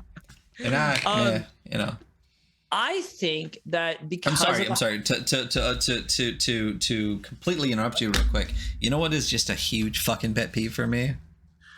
Interrupting people? No, I do that all the time. That's fine. I'm totally fine with that. When the special edition does not look as good as the regular one. When does that happen? Has that happened to you before? Hyperborea, I think, is one where I really did not like the special edition, but I wanted the special edition really bad. You know what I mean?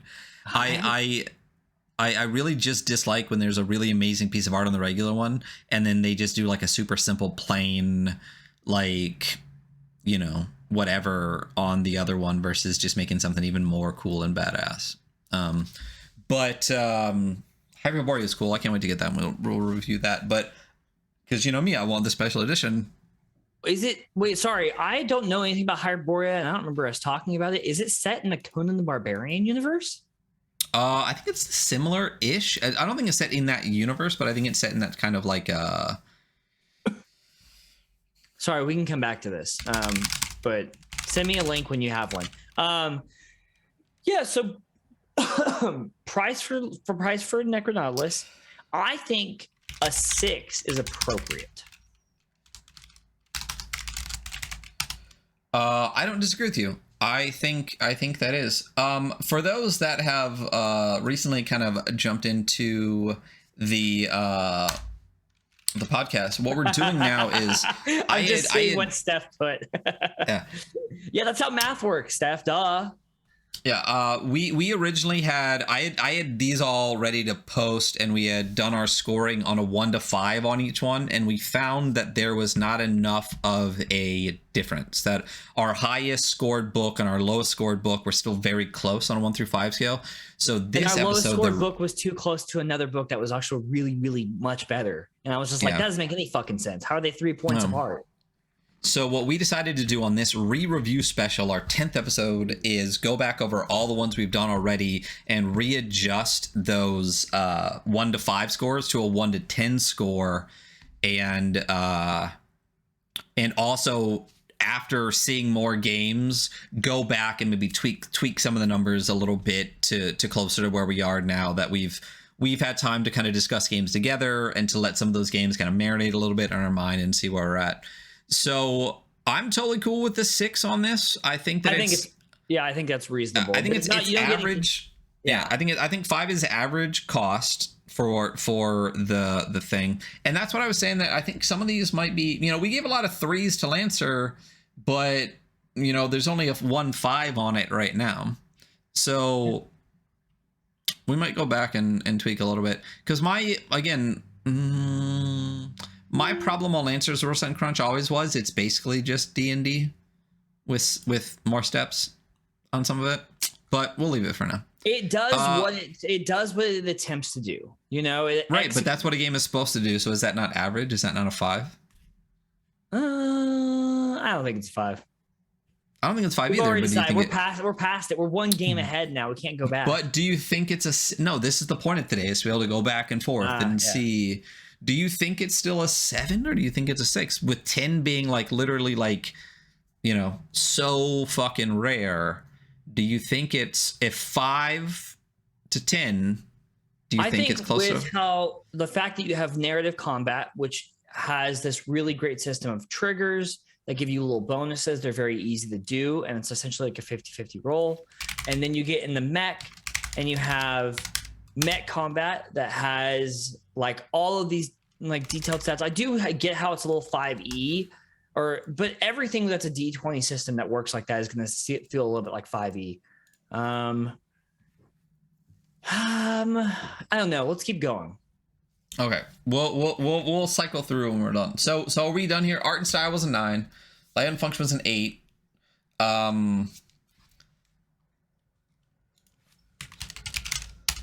Rule set and crunch was an 8. Originality is a 10, and price is a 6.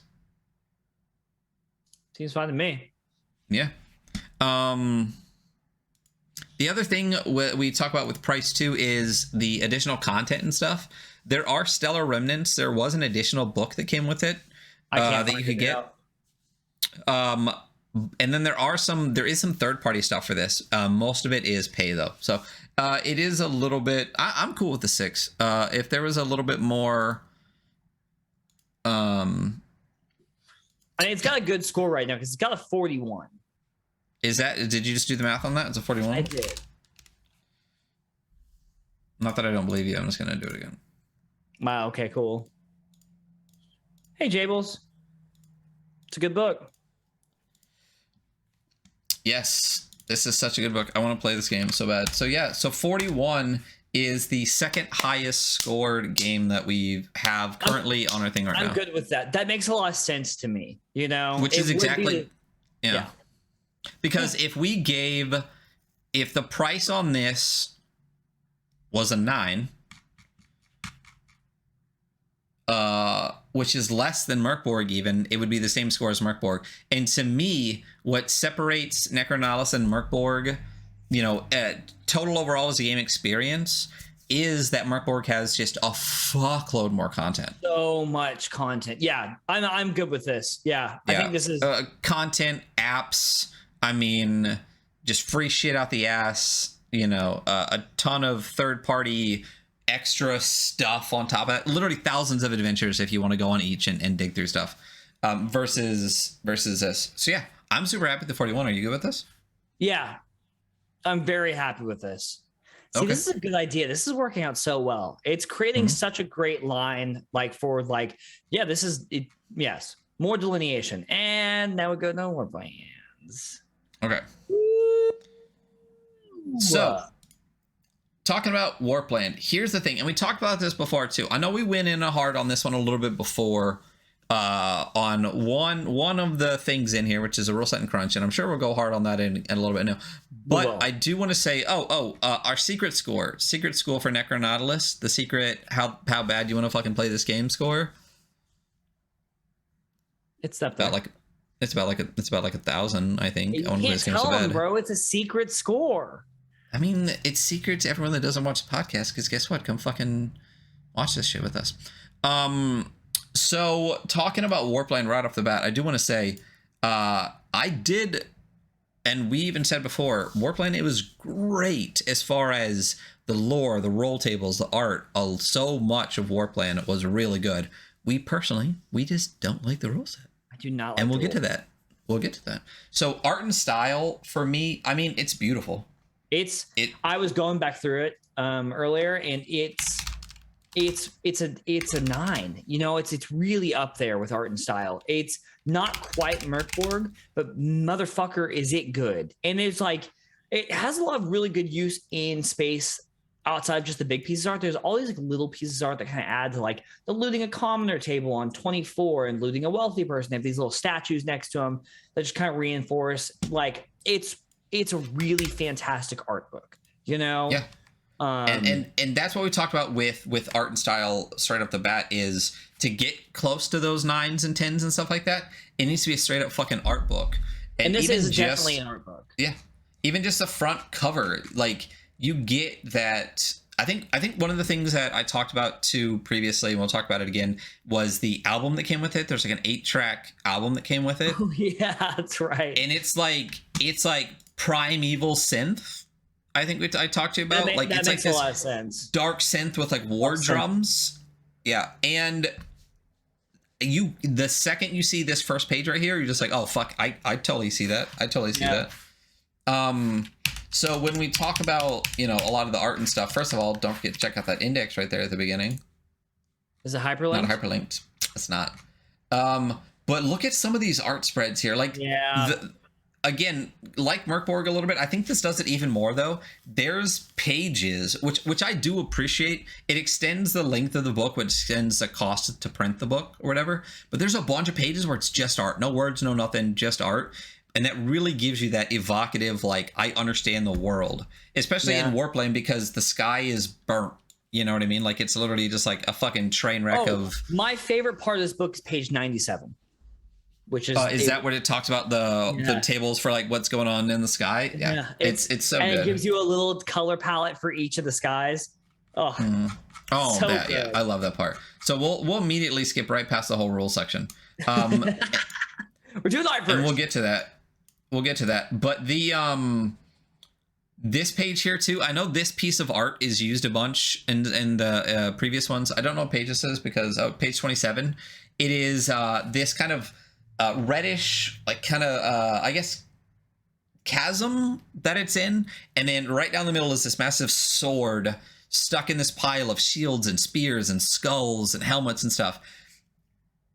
And again, as far as art and style goes, does this evoke what the world is? Yes. This book does such a good job of evoking the feeling of the game through the art. And gosh, again, on page 33, another just piece of art, no text, no nothing. And it's just a beautiful fucking piece of this kind of like squared off like plateau with another cube on top of it. It's just so good. I do really like that piece. Sorry, I'm reading the rule set as you're going over art to make sure I remember everything correctly. No, we'll get to it. So art-wise, and again, one of the things we talk about is there shouldn't be blank page spaces at all, and vastly more so than Troika. There are none. It's either completely. Oh, no, this is a fantastic. Yeah, God, the art in this book is so good, and you know, like what this world feels like through the art. Yep. The art on page, I can't read it. I think it's 45. They do this on a couple of pieces where there's color, but then there's a splash that's just like black and white instead.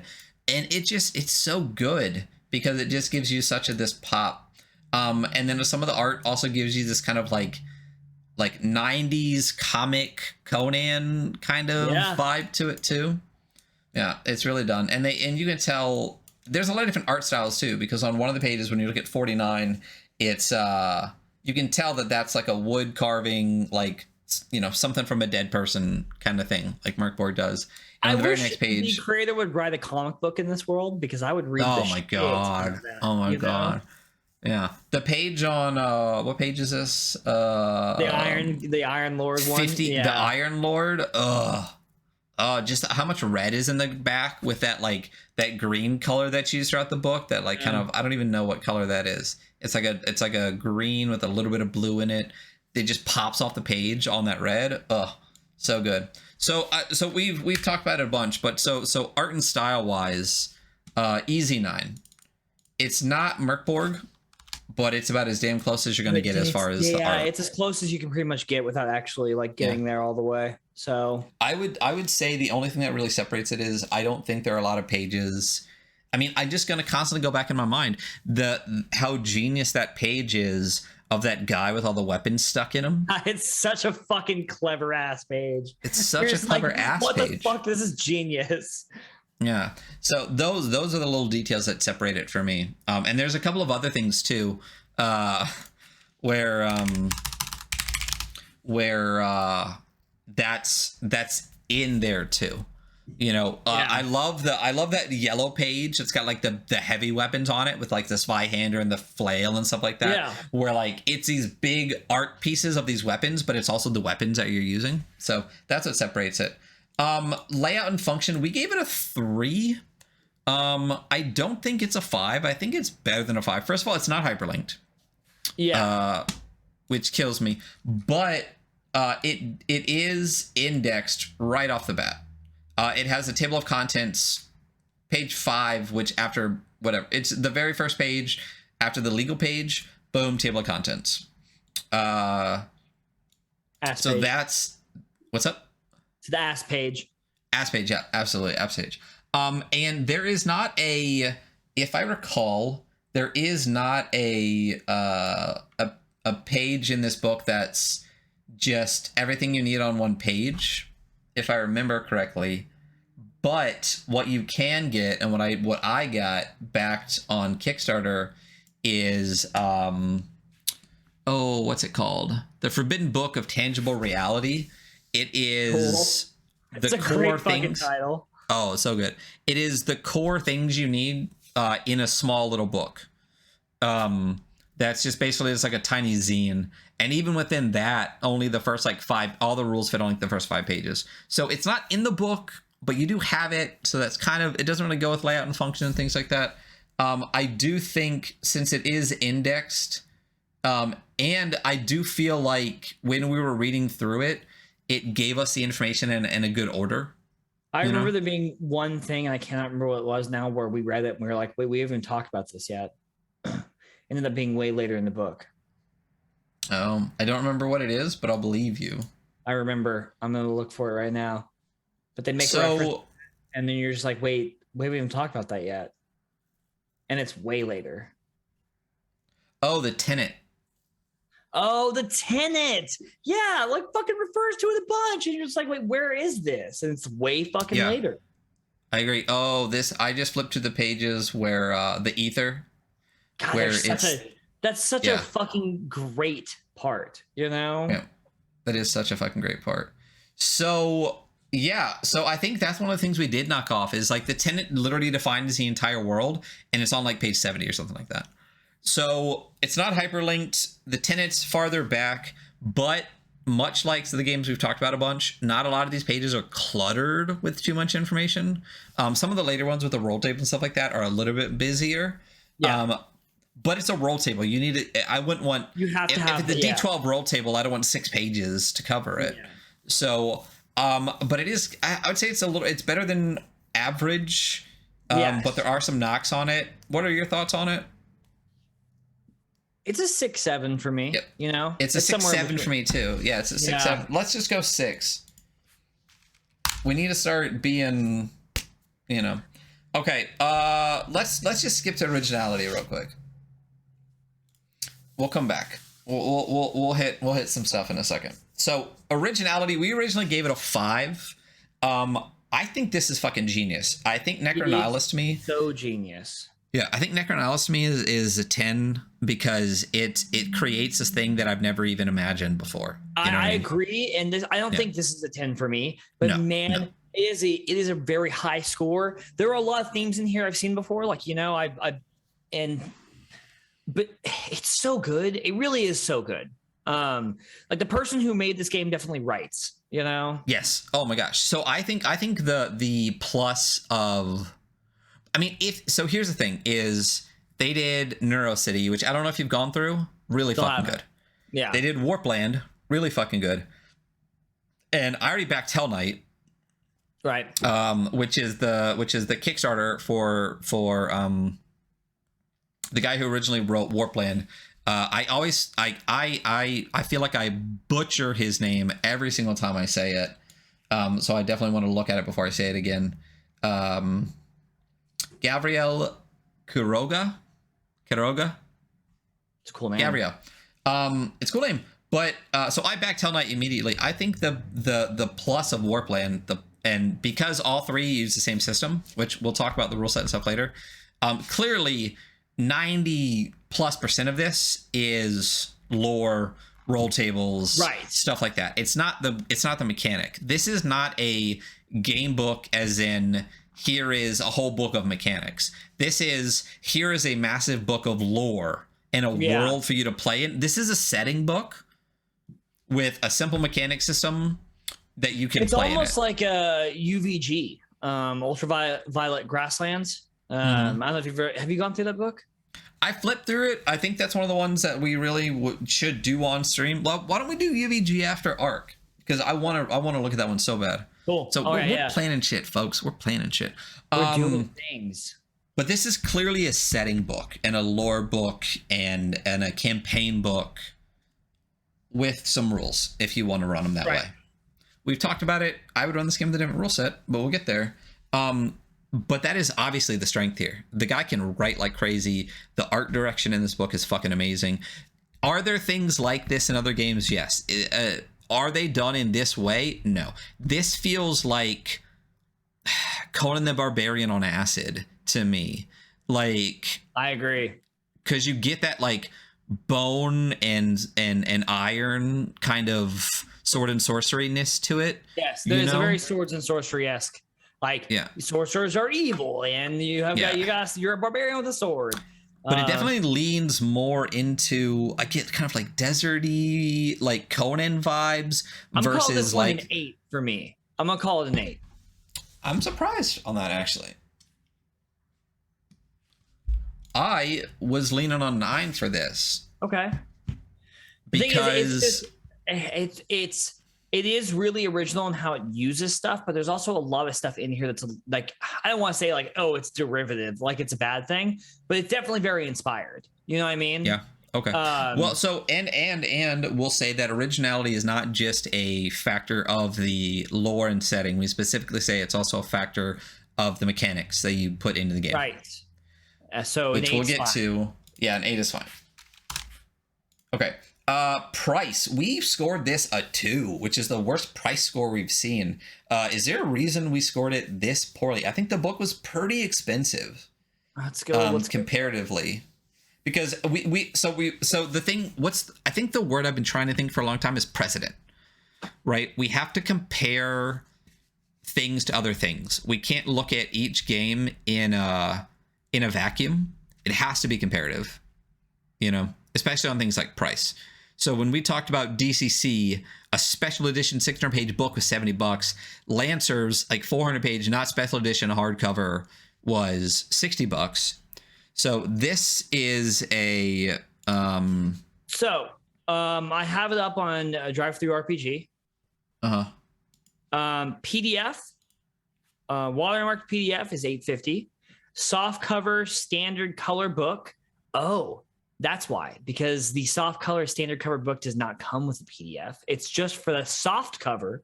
Color book is $35. Mm-hmm. And then the PDF plus soft cover is regularly $43.50, but it's actually on sale right now. I think we said that last time too. Yeah. So yeah, I think it might have been a little bit too harsh for that. I think this is an okay price. I am a little annoyed that if it's not on sale, I have to pay $44 for the book. That's a soft cover and the PDF. It's also a soft cover for $35, and everything we've looked at today has been, I think, hardcover all the way through, hasn't it? Hardcover. So I think we ragged on this pretty hard for not having a hardcover before. So I'm not going to get it because I already have a soft cover, but part of one of the Hell Knight add-ons in the new Kickstarter that he's running is a hardcover of Warpland. Cool. Which it bugs me because I want the hardcover, but I'm not going to buy the hardcover to have a hardcover and a soft cover, unfortunately. Yeah, that makes sense. Yeah.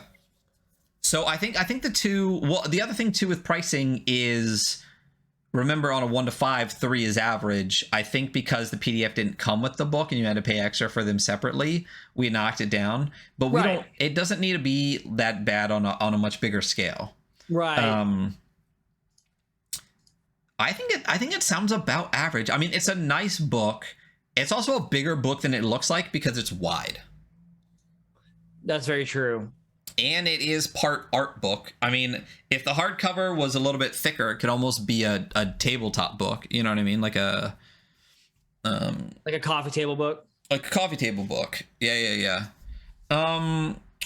I'm thinking average. I mean, 35 for the soft cover is okay. I wish it came with a PDF, but like if I went to a store, if I went to like Barnes and Noble looking for fucking manga, and I happened to scroll into the ttrpg section and I saw this book and I picked it up and I saw the cover and I flipped through and I looked at the back and there's a little sticker that said $35, I'd buy it. Yeah, I agree. I think it's a really strong, this is a strong average, Right. So the other thing we talk about with price is the bonus stuff that comes with it. Nothing. Yeah, there's no. I don't know if there's I don't think there's a third-party license. There's no bonus adventures. You don't really need it. I mean, literally the entire book is designed as massive roll tables to build your own campaign with. I mean, you don't need a bunch of other stuff. But there's no free apps. There's no. What's up? So the book of the book of tangible realities is free. Book of tangible reality is free. So just to factor that in. Okay. For just the PDF, not the actual book, the PDF is free. So what's cool about the Book of Tangible Realities is, and I'll pull it up on stream here real quick for those that haven't seen it. Is that it's all red? Is first of all, yeah, it's beautiful. It's a cool looking book. The PDF does not come with a cover, which is really obnoxious. But what this book basically is the core materials. It's 23 pages. It is indexed immediately right off the top. And there's no art. It's just words, but it's the core that you need. If you literally just combat distances, basically page 1 to 9 is all you need to run the game, and then you start getting into things like special damage effects and hit locations, and I mean you need all of it, but it's pretty cool. And for it to be free, it's basically quick start rules. Yeah, I so mean that's that a bonus knocks, to me. That knocks it up above average for me personally. Yeah, then I can I'm get happy a PDF. Yeah, I'm happy with the 6 on this. I'm happy with the 6 on this as well. Yeah, I think that is maybe after some of the previous scores we looked at, we started getting a little harsh on this one towards the end. But so let's talk about rule set and crunch. I think we talked about this a bunch going into this, and let me caveat this again. I really like Warpland as far as the art, the style, the originality, the campaign. Right. Would I use this book to build a fucking really cool Conan on acid fucking sword and sorcery campaign? You fucking better believe I would. Would I use the rule set in the book? No, I wouldn't. I mean, I really wouldn't either. It's hard to go around it. We just to just go over some basic stuff. And so we did learn some new information lately.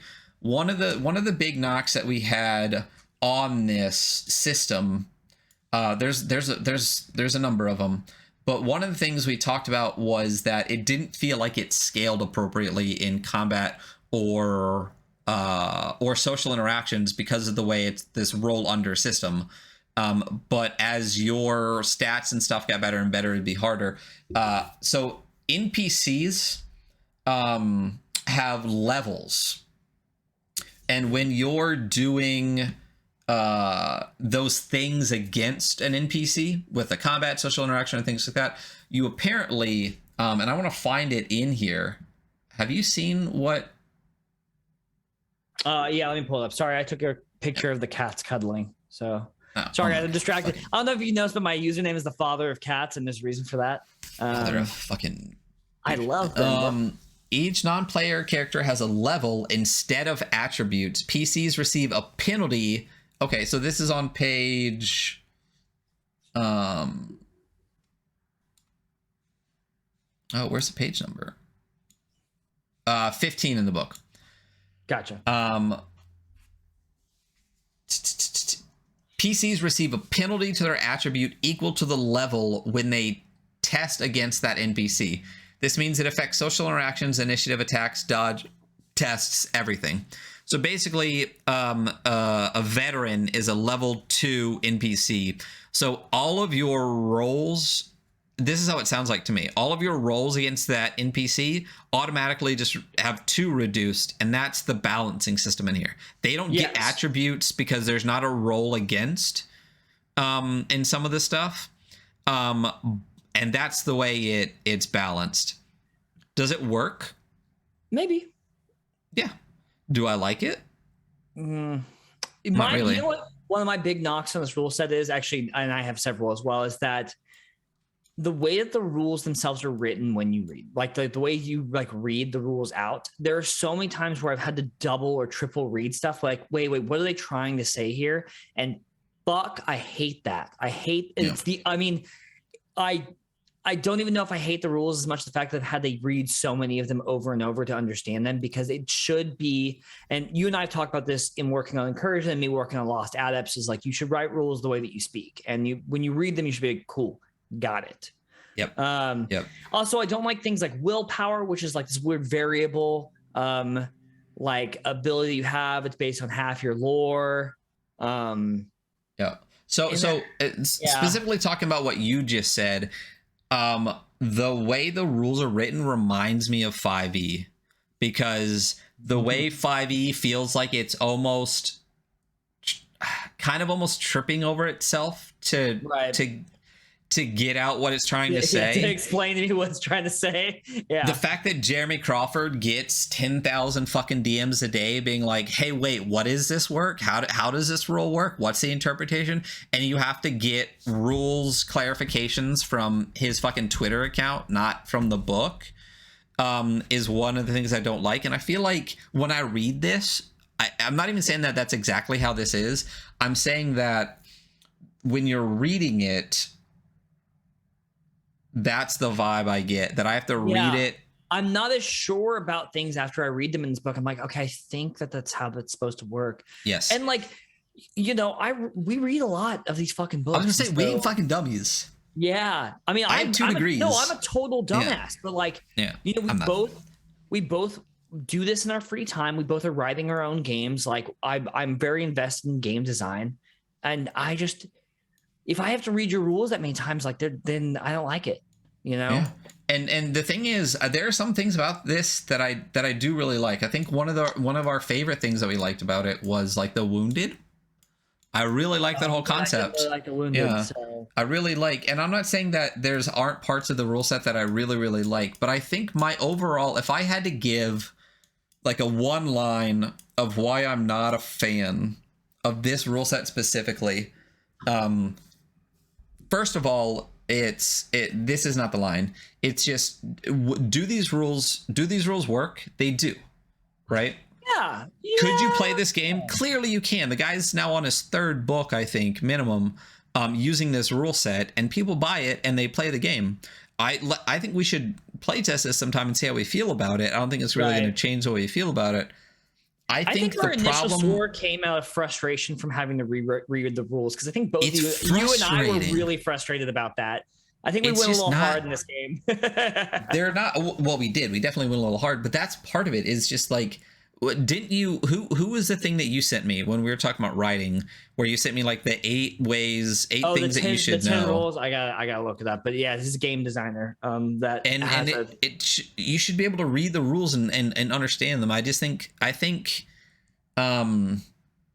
this breaks that rule. You know, it breaks a rule. Like it shouldn't be this hard to understand. And when you finish it, you shouldn't be like, okay, I think I understand this. I got it. For a not rules heavy game, for a rules light or game, the amount that I know that I would have to go back and be like, hey, I've got to reread this as we're playing. Yes. So how I would describe it, getting back to the thing that I tangent off of like 3 times, I have never seen a more complicated rules light game. I would say that this game feels like I need to take like 3 extra steps to do everything. That's what it feels like. Not that I need to. Yes, but yeah, I totally get what you're feeling. It's just all a little convoluted on a certain level. You know? I think convoluted is a good word. I think that's got to be it. I'm still trying to quantify it in my brain and be able to communicate it effectively. I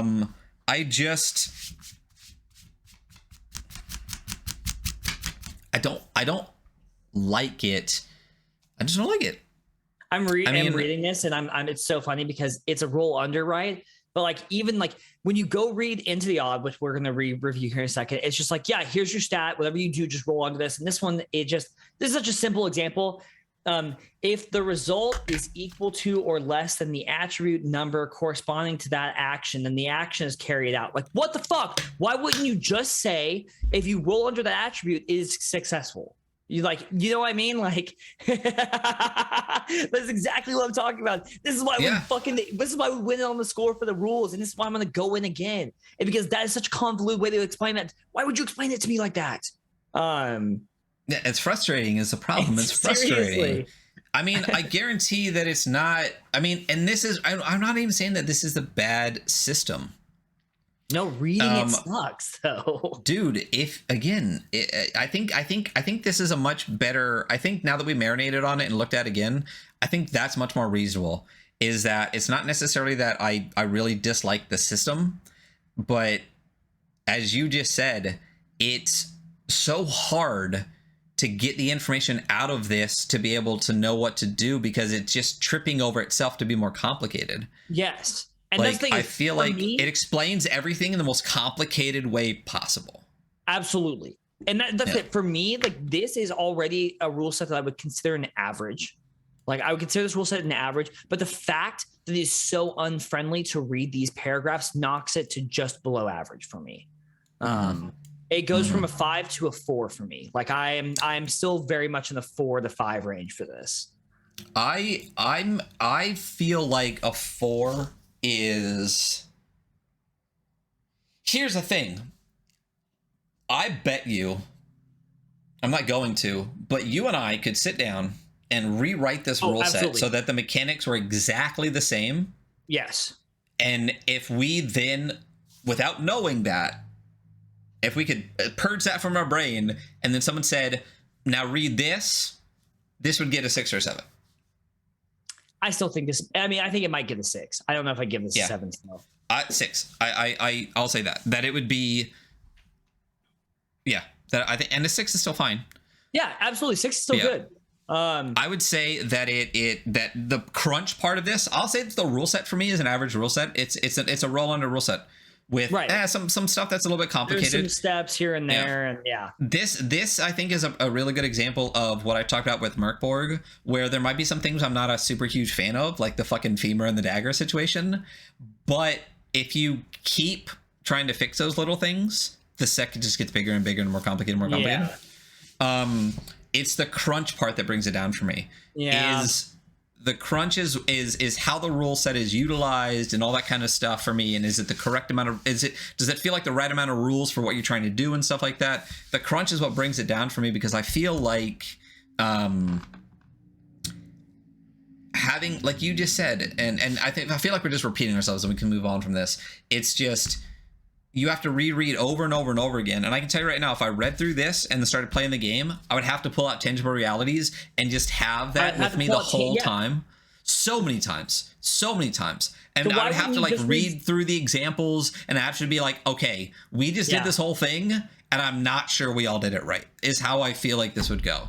It's just like, it all worked, I guess. The dice went down. The situation resolved itself. Did we do it right? I'm not sure. You know? Because that still sounds a little below average to me. I'm fine giving this a 5, but this still sounds a little no. I agree with a 4 a long time ago. I'm just saying, if you and I rewrote these rules a slightly less complicated way, or even if the author wrote these rules in a slightly less complicated way, this score for, and again, we're just two fucking assholes on the internet. Who the fuck gives a shit? Sure. But the score would be higher. It definitely loses points because the way it's written is not easy to fucking read. You know what I mean? Okay, well, it's frustrating. And if you're like, I'm trying to play this game for fun, and I didn't have fun reading this rule set. You know? Yeah. So 9 for art and style, 6 for layout and function, 4 for rule set, 8 for originality, 6 for price. When we add all that up, no, it didn't. Did it get a 33? 33. 9 plus 6 plus 4 plus 8 plus 6, 33. So where does that put this in the grand scope of other games? 41 for Necronautilus, 31 for Lancer. So it's actually 2 points higher than Lancer now. I'm a little okay with that. I think they're. I think my complaints about Lancer, or our complaints about Lancer, are as valid as our complaints about Warplanes. But here's the other thing that we talked about with Warplane before too. In 4 out of 5 of these, if you took out the rules from this book and just handed it to me as a setting book, I think this is fucking genius. It'd be awesome. It'd be fucking genius. Cool. I genuinely think that the rule set brings the entire thing down, because it's just, like we've talked about it. It feels complicated and convoluted, and I feel like it says 5 times more than it needs to get its point across, as far as the rules are concerned. So Jables That's asked in the chat, so is this one super expensive? Is that why it gets a lower price score? And it's not that super expensive. It's kind of what you're getting for the price. it's the bang for your buck. So on a 1 to 10, we said early on that 5 is average, not like high school 70 is an average, right? So if like for example, D&D for me, probably like a 4 or whatever. But when you buy a book, the book is expensive, and you don't get a PDF with it or anything like that. So those are average to slightly below average scores. So when we talk about price, we also talk about like other stuff you get for it, like free adventures, quick start rules, apps that support the content, the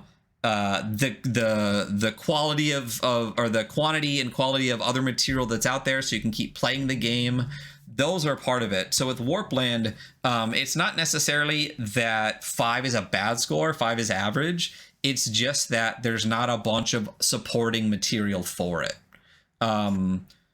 So Jables also asks, have you got to given these scores to 5e? It'd be nice to have a comparison point that most of us are familiar with. We can do an episode where we review 5e. It's 10:30. We got 2 more games to go with. Why don't we see where we're at with the end of this, and maybe we'll just casually bring up a 5e score and see where we're at. No, I want to do that as an episode.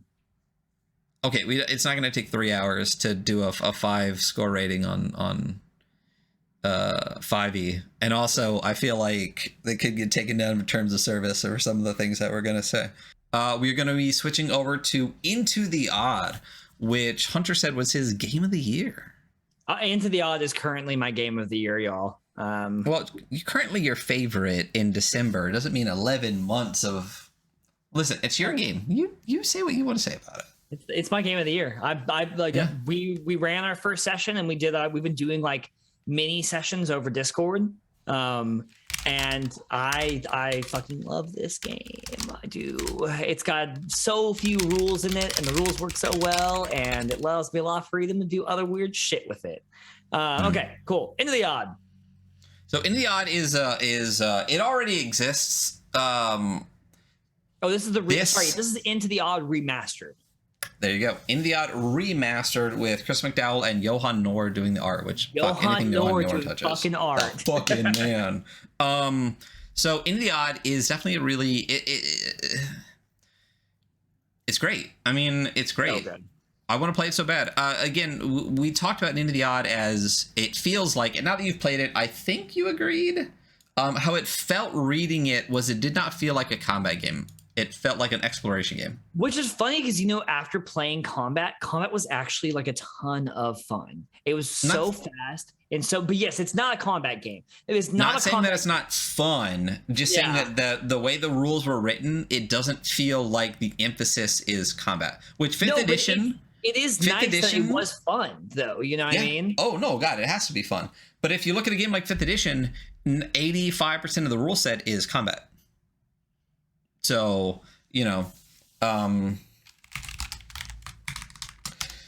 so going over Into the Odd, this is the I don't know if the PDF we got was the exact final version. There might be some tweaks to it. We have the non-finalized version of the PDF.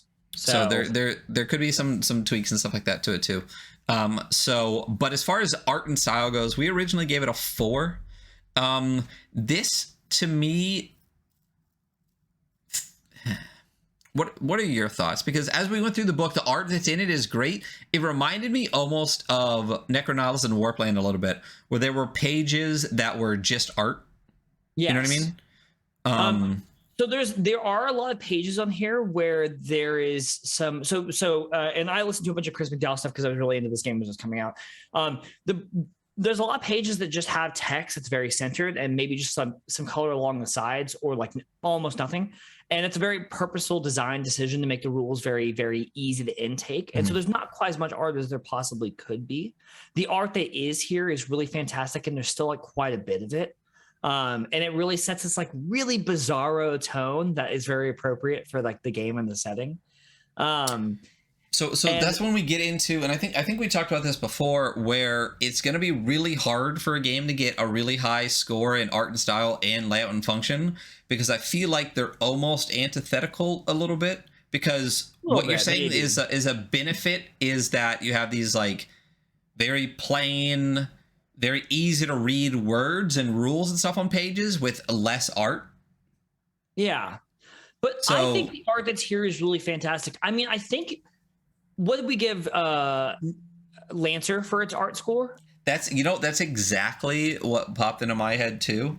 Was there's a lot of white space, and the art that there is amazing. So what was it? We gave Lancer a 6. I think that this might be there is more art per page count than Lancer. It's a lot less sparse than Lancer. I would be very comfortable with this getting a 7. Because Lancer will go so many pages where there's not fucking anything. And like the most you have here is there might be like 3 pages before there's a big art piece, you know? There's a lot. And as I'm scrolling through it, it really is like every other page essentially has art on it. Okay, so is it a 7 for you then? I think it's a 7 for me. Yeah, I think it's just above Lancer. I don't think it's an 8. But the art that's here is so cool. Well, what? So Warpland was a 9, and that's a fucking art book, basically. Right. Absolutely. Necronalis was a 9. Troika was a 7. So we're putting this on par with Troika, basically, and that feels right to me. That feels okay to me. I'm good with that. I actually think it might be even a little bit above Troika, but I don't know if it's above Troika enough to give it an 8. Maybe if we eventually come back and give 0.5 for things, I also don't think it gets it quite to an 8. Yeah, I don't think it's quite to an 8. Yeah. I think 7. I'm good with 7. Okay. But yeah. But tying that in with the layout and function, again, what you said, and let me bring the PDF back up onto the podcast for people. If we were prepped at all for this, I could have just had all of these downloaded. You don't have them all downloaded? Nerd. No, right?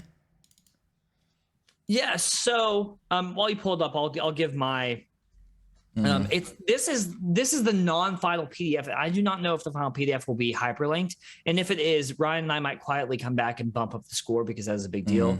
But it's laid out really well. Everything's really easy to intake and understand. None of the pages are crowded, and that was a really big point of this book versus the original Into the Odd. And the original Into the Odd was all about like, oh, you can fit all the rules on a single page, but that page was cluttered as fuck. And everything is so clean here. It's so readable. And it's in an order that really makes sense. There's only one thing in this whole book that I think is out of order. And that is where bulky weapons are bulky. The bulky quality is for weapons. It's just in a weird spot. It's just one thing though. And you will read it. But yeah, I mean, I think this is laid out really, really well. You know, so here's the thing, even going over the art, if you look at it as a spread, like on the stream, not in pages, it's every other page, man. Look at this. Yeah, I know. Like, it is every other page. Art piece, text, full art piece, text, full art piece, text. And so then is it an 8 then? I don't. So here's the thing. It's a shitload of art. And the art is so fucking cool. Like, look at this. Look at cool. So when we're looking at page 17, you know, you can tell Johan Nor's, you know, hands are all over this. It's the guy in the hat with like the weird eyes and then like the circulatory system like sideways across him and stuff like that. I just think like if we look at this compared to Troika, right? I do like the Troika art. I think it has a very distinct style. Right. But I feel like it's very like piece on a page, piece on a page, piece on a page, piece on a page. As opposed to this, where it's this full page, massive pieces, and the art pieces in this, I think, are much more interesting than Troika to me. Much more interesting than Troika. I think it would be an 8 then. Yeah, I think a solid 8 for the art for sure. And as far as what you were talking about with layout and function, I mean, if you look at a page like literally any of them, like if you just start chapter 3 and you go to page 15, playing the game. Like you just said, it says big and bold, playing the game, and then it gives you saves, turns, actions with the definition of each, right? Yeah. And that's it on the page. Yeah. So and I don't want a bunch more, man. I want to be able to pick up this game and fucking play it. And this game is like, pick it up and play it. It'll take you 5 minutes to get started. you know? Well, again, one of the things we talked about with layout, one of the most important parts of layout specifically, not necessarily as much as the function, is readability of the information that it's trying to give you. Right. And I think one of the other things that it does really good with layout is if you have, so for example, 15 and 16 is a lot of the base, 17, 18, a lot of the base stuff, but specifically when you look at 17, here's the argument that, or 18, the argument that I'm making with this is when it is kind of sparse, it's not like they did 2 columns and then left the bottom half of the page completely white. Yeah. They blew the text out and filled the entire page with it, so you don't leave these big open spaces where you could have put art, but it makes it super readable. Like the size of the font and the way it's laid out, super fucking readable. And if there was a page that had less, like on page 18, there is a piece of art at the bottom. Like witch thing. Yeah. But what's cool is it's not even just the art at the bottom. There's also that other piece behind it too that gives that pop of color behind the black and white drawing. Yeah. So yeah, I mean, I think that the big benefit, this is specifically what we're talking about when we say make the information on the page readable in a way where you don't become overwhelmed with just blocks of text. Yeah. Also, this is another roll under system. And it's so easy to understand. Like there's no more than you need in the layout. Yes. No. Yes. Go ahead. No, the way, one of the things you just said to just put a pin on another conversation was, this is so easy to read. Not in I don't mean in the way the page is laid out. I mean, when you read the words, it's so understandable. Yeah. Like it reads, like one of the things you said earlier, it reads the way you talk. And when I finish a sentence that gives me a rule, I'm like, oh, okay, got it. Easy peasy. You know, it's not tripping over itself to give you the information. It's just telling you what it is. So I'm just going to give an example because I read from Warpland and my criticism was that this was very backwards. But I'm going to read the exact same ability or the same thing, saves for this, which is the roll under mechanic. But this is for Into the Odd. A save is a roll to avoid danger from a risky action or situation. Roll D20. If you roll equal or under the appropriate ability score, you pass. 1 is always a success. 20 is always a failure. Do you understand what super understandable? That is how you talk. Mm-hmm. That is how I would explain it to somebody. And like, it's way better than, what the fuck did I say before? Here, actually, I have it right here. What page you on? Let me page you on. I'm on page 11. Test. When a character plays his or her character, or a player wants his or her character to do something, he or she must first describe how she wants to do it and her intention. Then the game master will indicate the attribute corresponding to that action. The player must roll 2d6, 2 6-sided dice. If the result is equal to or less than the attribute number corresponding to that action, then the action is carried out successfully, and the game master narrates the outcome. You didn't need all that. That's what editing. Yeah. Editing. I don't talk like that. Sissel says that Warpland seems like it needs separate player and GM book explanation docs. Yeah, almost. I mean, yes. I mean, that's yes. Yeah. You could have just made the Book of Tangible Realities a little bit bigger and pulled the rules completely out of this book. That's the thing is they have that. Sorry, we're on Into the Odd now. We are. Back to Into the Odd. So we're on layout and function. Layout and function, I'm just agreeing with you. I mean, there are some pages where there's page 40 has a little bit of white space at the bottom here.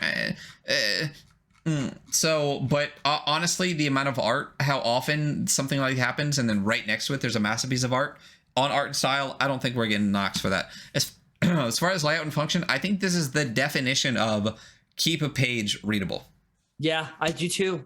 But it doesn't feel empty and sparse at all. The way I don't know if it's the font that they picked or the size of the font that they picked or what it is. Yeah, this font here at the top that they use, like Discovering Arcana on page 48 or playing the game to start chapter 2, that font they picked, oh, The font for the cover of the book. It's so funny because that Chris McDowell, like that was his thing. He wanted this to be something that you could look at, and it was so easy to read and take in, and it's so successful in that. Mm-hmm. My greatest knock is that it just it's not hyperlinked. Like, yet. We'll see. I know it isn't. This one isn't. This one is not. But when you went into the Audibles on Kickstarter, there were only 2 tiers, a PDF tier and a hardback tier. That's it. When the final PDF is released to everybody, we'll see. We might come back and adjust the score here. I don't think it gets a really bad score to start with anyway, though. We originally gave it a 4. That's the thing is, like, it's either a strong 8 or a light 9 for me for layout. It's not a light 9. It's not even close to a 9. It's definitely an 8 for layout. What are your knocks on the layout? And not necessarily knocks. So you're saying that this is an equivalent layout to Necronautilus, got an 8. Murkborg got a 7. It's definitely easier to read than Murkborg. So. I don't disagree with that by any stretch of the imagination. It's definitely easier. I feel like the things that we gave Necronautilus props for on layout, which was the pages are really easy to read. There's not too much information on a page. Is the same for any of the odd. I'm cool with an 8. I'm good with that. It is very especially when you explain it like that. I'm like, oh yeah, I definitely feel like it's the exact same thing. Yes. Yeah, the same vibe. Again, Trika is just so good at 10 that to me 9 also feels almost unattainable for other games. It has to be almost as good as Trika. Yeah. Listen, I'm not even the biggest fan of the game. I think it's good. You're just really a fan of the layout. Oh my god, the layout! Whoever laid that book out, you motherfucker, you genius. So rule set and crunch. I mean, I'm giving this all to you. You actually played the game. I have. Man, I fucking love the rule set for this game, and I love the crunch. I think it's really appropriate for what you're trying to do. So we did talk about we're trying to differentiate this into the aspects of when we do ands, right? Rule set and crunch. The rule set is the rule set. The crunch is how appropriate the rule set is for the game, for what you're trying to accomplish, for the quantity of rules and stuff like that. Like, so those are the separates. So it's like the rule set on its own, is it really good? Cool. Crunch wise, does it feel like it fits into the game? Is it feel like you're playing the game, you want to play with it? Does it fit into the setting? Is it giving you what you need to play the game? Yes, absolutely. I think that the rule set itself on its own is really, really good. It's a lot of fun. It's easy to understand. It's appropriate for this. It's appropriate. And I guess there's now transitioning over the crunch. Like, it's really appropriate for the setting. It feels really good. Exploration is fun. The magic items that you get along the way to make exploration more explory are a lot of fun. I think I have a couple knocks about it. It's definitely not perfect. But I mean, we had so much fun playing it, and it flowed so well, and it was so easy to understand. And it, like, my players made a bunch of money, and then they had like this week off, and it really incentivized them to spend that money on like starting to do stuff in the world, which they give you rules for, like building small military like platoons or whatever, or making businesses, or like stuff like that. I am very, very comfortable. What do we give? I mean, well, once every reference, what do we give Necronautilus for rule set? Give me the score first, and then we'll say, because I want to know what your thoughts are. I would say it's an 8. It's a fucking 8. It's an 8 because it's an 8 is what we give Necronautilus, and an 8 is what we give Murkborg. And to me, when I read this, I haven't got to play it yet. That's how it felt like to me, where it's just like, it's really, really good, and I want to play it so bad. And 8 is a really high score. 8's the highest rule set score we've given anything yet. Murkborg, Into the Odd, and Necronautilus all have 8s, which just means I honestly, as far as rule set goes, do not think 10 is attainable. Yeah, it's really hard to even imagine what that looks like. So what a rule set where you're just like, oh my god, this is just the perfect rule set I've ever seen in my entire life. I mean, mechanics and stuff like that is always going to be a problem. And I also think gripes about it. Yeah, subjectivity, I think, is also part of the reason that we might not. I think the rule set is harder to quantify in an objective way because of the way you want to play a game. Because I know people that hate rules light stuff. You know what I mean? Right. They hate it. So, and I love it. I don't want to have to memorize manuals on manuals on manuals for the game, but I can understand why people do. I can understand why, if that's what you enjoy about a game, why you would want more and more and more. I just don't. And I feel like we're on the very same page as far as like what we want out of the mechanics of a game. I feel like we are like, right there. And for me, in my head, I was like, this is an 8. And then I scroll up and was like, oh, Necronalus got an 8. And then I scroll up and was like, oh, Murkborg got an 8. To me, it's and what's cool about all 3 getting an 8 is all 3 are incredibly different games. Yeah, incredibly different really games.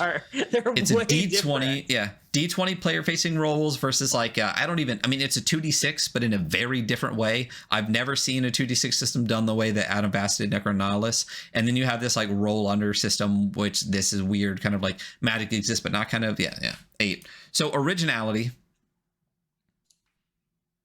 in both mechanics and lore and stuff. Pluses and minuses.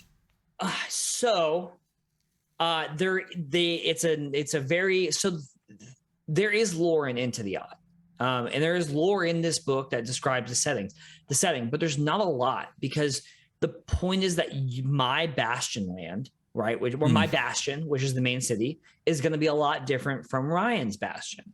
And after playing, because we played the Iron Coral dungeon, which is the dungeon in the book, it definitely has some like cosmic horror elements and some like weird industrial horror elements, and it's really cool. And before I gave a knock on like the underground for feeling a little tacked on to Bastion, and after going through, I'm like, oh no, this fits in really well. It's a D20 roll under system, which I don't know of any other. There's probably another one that I just don't know, but I don't know of any other D20 roll under. Not off the top of my head, no. Yeah, with the 3d6 per each stat. Yeah. There it is. There we go. Jason just hopped in there. Yeah. D20 roll under Symbaroum. Yep. Cool, which I still haven't played, and we should actually go over, because it looks really good. We will.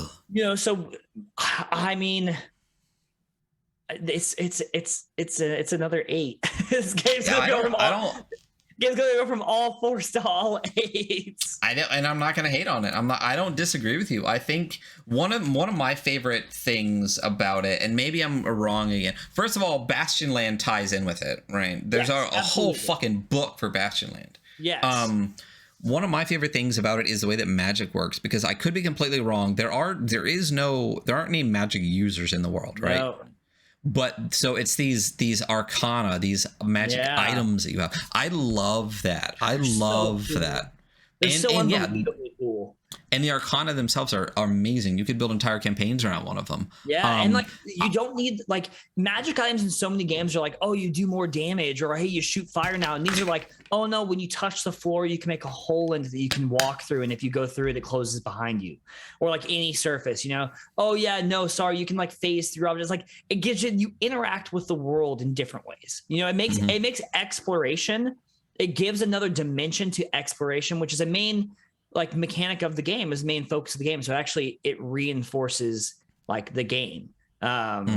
Which is exactly what you want from a rule set, is when you play the rules the way they're written, it should reinforce exactly what you just said, the game that you're playing. You should feel like you're playing the right game, which is another aspect of crunch, right? Is that when you run the rule set, does it feel like it fits the game you're playing? I'm totally good with an 8, and that's personally, when I read through, that was my favorite part. Like I said, is that there aren't any magic users in the world, but all of these arcana feel so cool, and to me, there's an originality to that. I'm sure there's other systems, whatever, but you don't get to just be a caster or whatever. Everyone is hunting for these items, Absolutely, and that's actually a thing that I think we might have glossed over in the when we deep dived it, but that we were really talking about in my game when we were playing, is that like everyone's hunting these things. So if you were and even says in the book, like people don't often openly use or claim that they have arcana. Like it's a secret thing because people are always after it. So it's this other dimension of like, people know that you have arcana, they're going to come after you, which is a whole other story arc of stuff you can go through, Mm-hmm. Yeah. it's good. I want to play it real bad. I'm glad that you played it and enjoyed it as much as you wanted. I really my players loved it. They loved Good. it. They were like, it's fucking awesome. So there were a couple of rules tweaks that I wanted to talk that I would make immediately. I think we talked about it too, like the fog thing. Yes, I think tiny little tweak that makes it better and stuff like that. Super easily hackable to tweak it the way you want. There's almost no fucking rules. You can hack whatever you want in this bitch, you know? Well, and that's one thing I do like about it though, is it feels like if you were to hack it in the ways that I would want to hack it, I don't feel like I'd be making a different rule set. I'd feel like I'd be playing it with just tweaks. Versus like 5th edition or something like that, where if you feel like you almost have to create this like modular system and create a whole new different fucking thing that's not 5e in order to do the thing that you want. Little tweaks in this, I think it still feels like End of the Odd. Price wise, we originally gave it a 4, and did we just base that off the Kickstarter prices? Yeah, because it's non-sale right now, so we only have the Kickstarter to base it off of. Which the Kickstarter prices were good. There was only they were really reasonable, I thought. Yeah, it was £14 for just the PDF, or £28 for the hardback full cover and PDF. Full cover and PDF. Yeah, hardcover or hardback full cover or full color and PDF. Yeah. So the PDF is roughly $18.50. And you said 28 was the other one? Yes, for both. And hardback book and PDF is 37. Yeah, just got it. So so the other thing too is if we look at that compared to, like, let's say Warpland, for example, or Necronihilus, I think they both, with Warpland on sale, you got the book, you got the softback and the PDF. Yeah, the soft cover and PDF. Right. Yeah. And this is the hardcover book. And how many pages is Into the Odd? 70 something. Hold on, I've just. But it's a taller book. Well, it also comes with like 5 dungeons and a hex crawl. Right. Oh, and Warpland is print on demand as well too. Yeah. It's 145 pages. Okay, so definitely much more comparable. But compared to like Necronihilus, which I think is like $35, and you get PDF in that, but that one's only like 80 something pages. So I personally think it's definitely above Warpland. I think Necronihilus and Warpland both got 6s because they were roughly the same price. It's like $35 for a PDF and the other one. But the Warpland one is a print on demand, not like a factory printed sent to you. It's like a drive-through RPG print on demand. To me, and the fact that you get all of the what's the back part of it called, like the Oddendium or something? Oh yeah, the Oppendium, where you have all these fucking roll tables, dude. You can do alternate starts, alternate gear starts. There's so much. Plus all the adventures in the book. So in the core book itself, you get a ton of stuff. Yes. And it's just really reasonably priced. $37 for a hardcover book with the PDF. I wish it was hyperlinked. Never know. Maybe the final one might be. Yeah, we'll see. Did we really give layout and function an 8 without the hyperlink? I don't know. I don't think even hyperlinking the layout and function will bump it to a 9, but we'll see how it lays out. I don't think it will either, but it would be nice to have. Okay, good. I'm glad we're on the same page with that. So price wise, I think it's more than a 6. Do you think it's all the way to an 8 price wise? My only knock, I think, is that there's nothing else. There's plenty of stuff in the book, but there's nothing else outside of the book. Like if you want to get Bastion Land, it's a whole cost unto itself. I would be comfortable giving this a 7. 7. I think that's where I fell on it too. I think it's a good price for the content, but I don't know what it's going to sell for on like Exalted Funeral. Yeah, you know what I mean. But the other thing with Exalted Funeral is they generally give you the cost of the book, and the PDF is always with the book. Yeah. I don't think they really genuinely do like the drive-through RPG, PDF, softcover, PDF and softcover, like really dicking you around with it. Why Exalted Funeral gets more of my money than drive-through RPG does. Fuck yeah. A 39. Is that a 39? It's literally 8 times 4 plus 7. I have to. It's not that I don't believe you anymore. I have this it's this need to pull it up too. So You is guys that the see second? this man doubting my math skills? Doesn't he know that I suck at math terribly? So 39. Warplane got a 33. I feel like. Oh, the art and style on Warplane was a 9, which really The art and pulled. style of Warplanes is very good. Yeah, and the originality is really going to put up.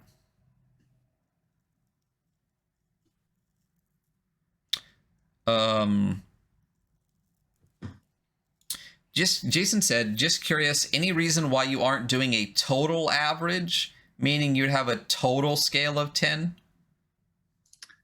I think the whole point of making the scores bigger was to create more delineation. And if we average stuff together, especially things for like war plans, where frankly, we don't like the rule set at all. And the higher end of that is going to bump it up more than it would if we averaged it. Maybe, I don't know. Maybe we should fucking, let's do averagey stuff. So yeah, I feel like that literally would take it all the way back down to the 5 thing. I feel like we would basically just the scales. Scroll down the end of the odd for me. The scale's not high enough, I think, to really create a big enough, because this would basically be I don't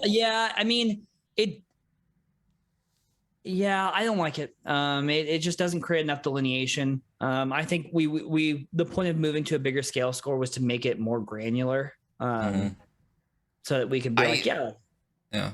And I don't agree with Jason. I think times 10 definitely feels better than 50. I think a score out of 100. But because we only have 5, we are doing a 10 scale on 5 attributes. That's how it works in my brain, is each one of these is to a 10. So with a total of 50 versus trying to scale the whole thing to like a times 10. So I get what you're saying. Let's go at the end. Let's get through this and let's go through and see what the average would be for each of them, and we can decide then, because we're almost done. We only have one more to do, right? Okay. I still think I like this better. This is what makes sense in my brain, and it might not be the best way to do it, but it's what makes sense in my brain, and I feel like you were on the same page with me. I'm flexible. We'll see.